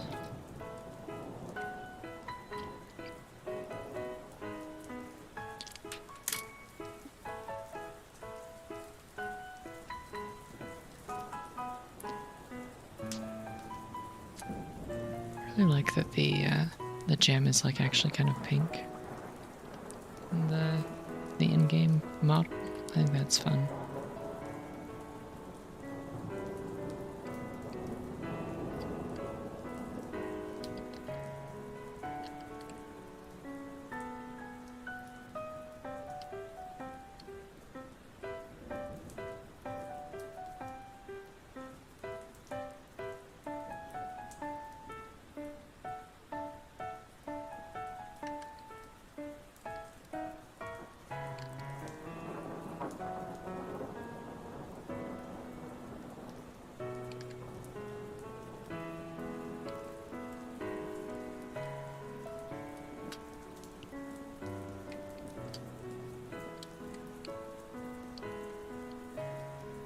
But you know what, actually?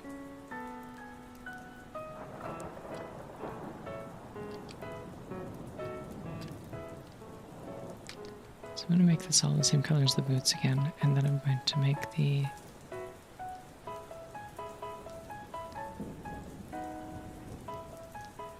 bands darker and less saturated. I think that's actually more accurate.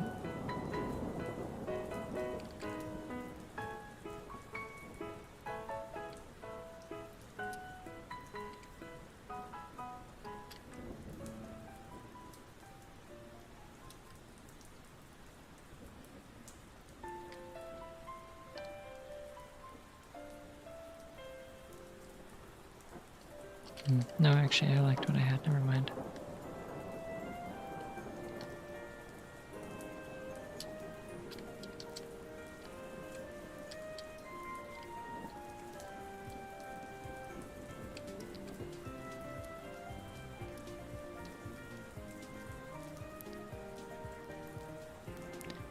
I think it's like Link's gloves are really red in the game, same colors as his belt, if I recall.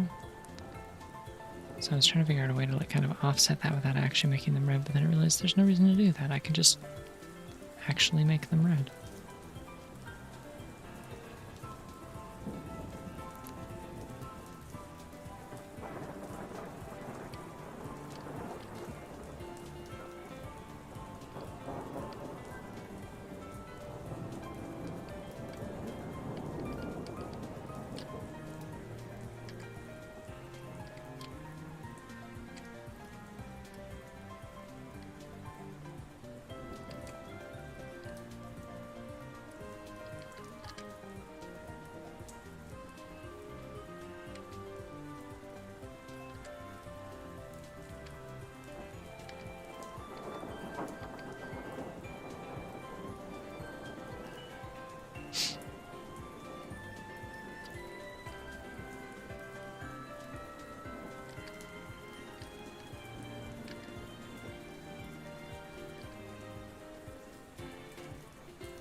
Okay, I think I got that lined up again.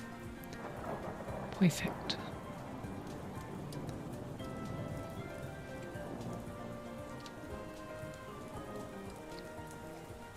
Glad that I just kind of ironed out like colors for gold, silver, and bronze in this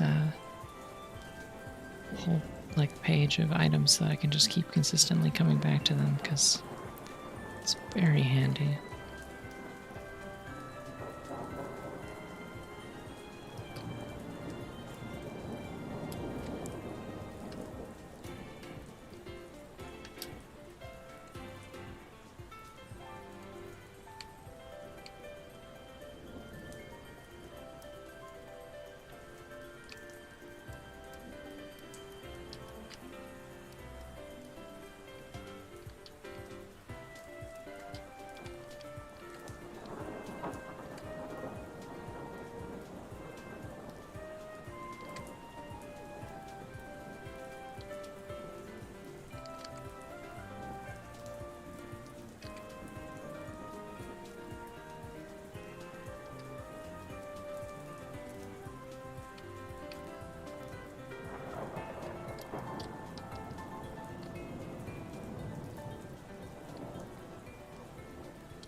trying to decide if I want to keep streaming this or if I want to like work offline, because like I still have energy to draw, I think, but just not.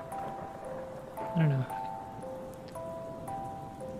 I don't know if I want to keep streaming, but like it feels kind of lame to say that I was going to draw every Zelda item and then not finish drawing every Zelda item. But also like, who give a shit? There's also this to consider, is that it literally does not matter.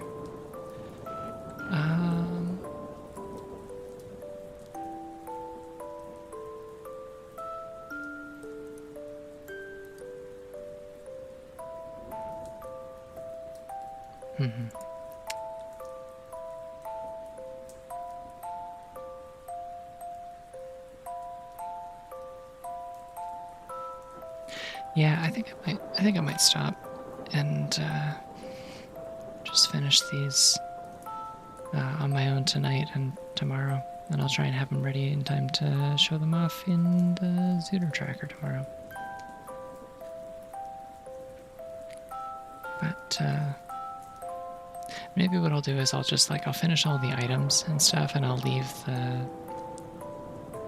the medallions and stones default for now or something like that. Like just the major items I'll worry about.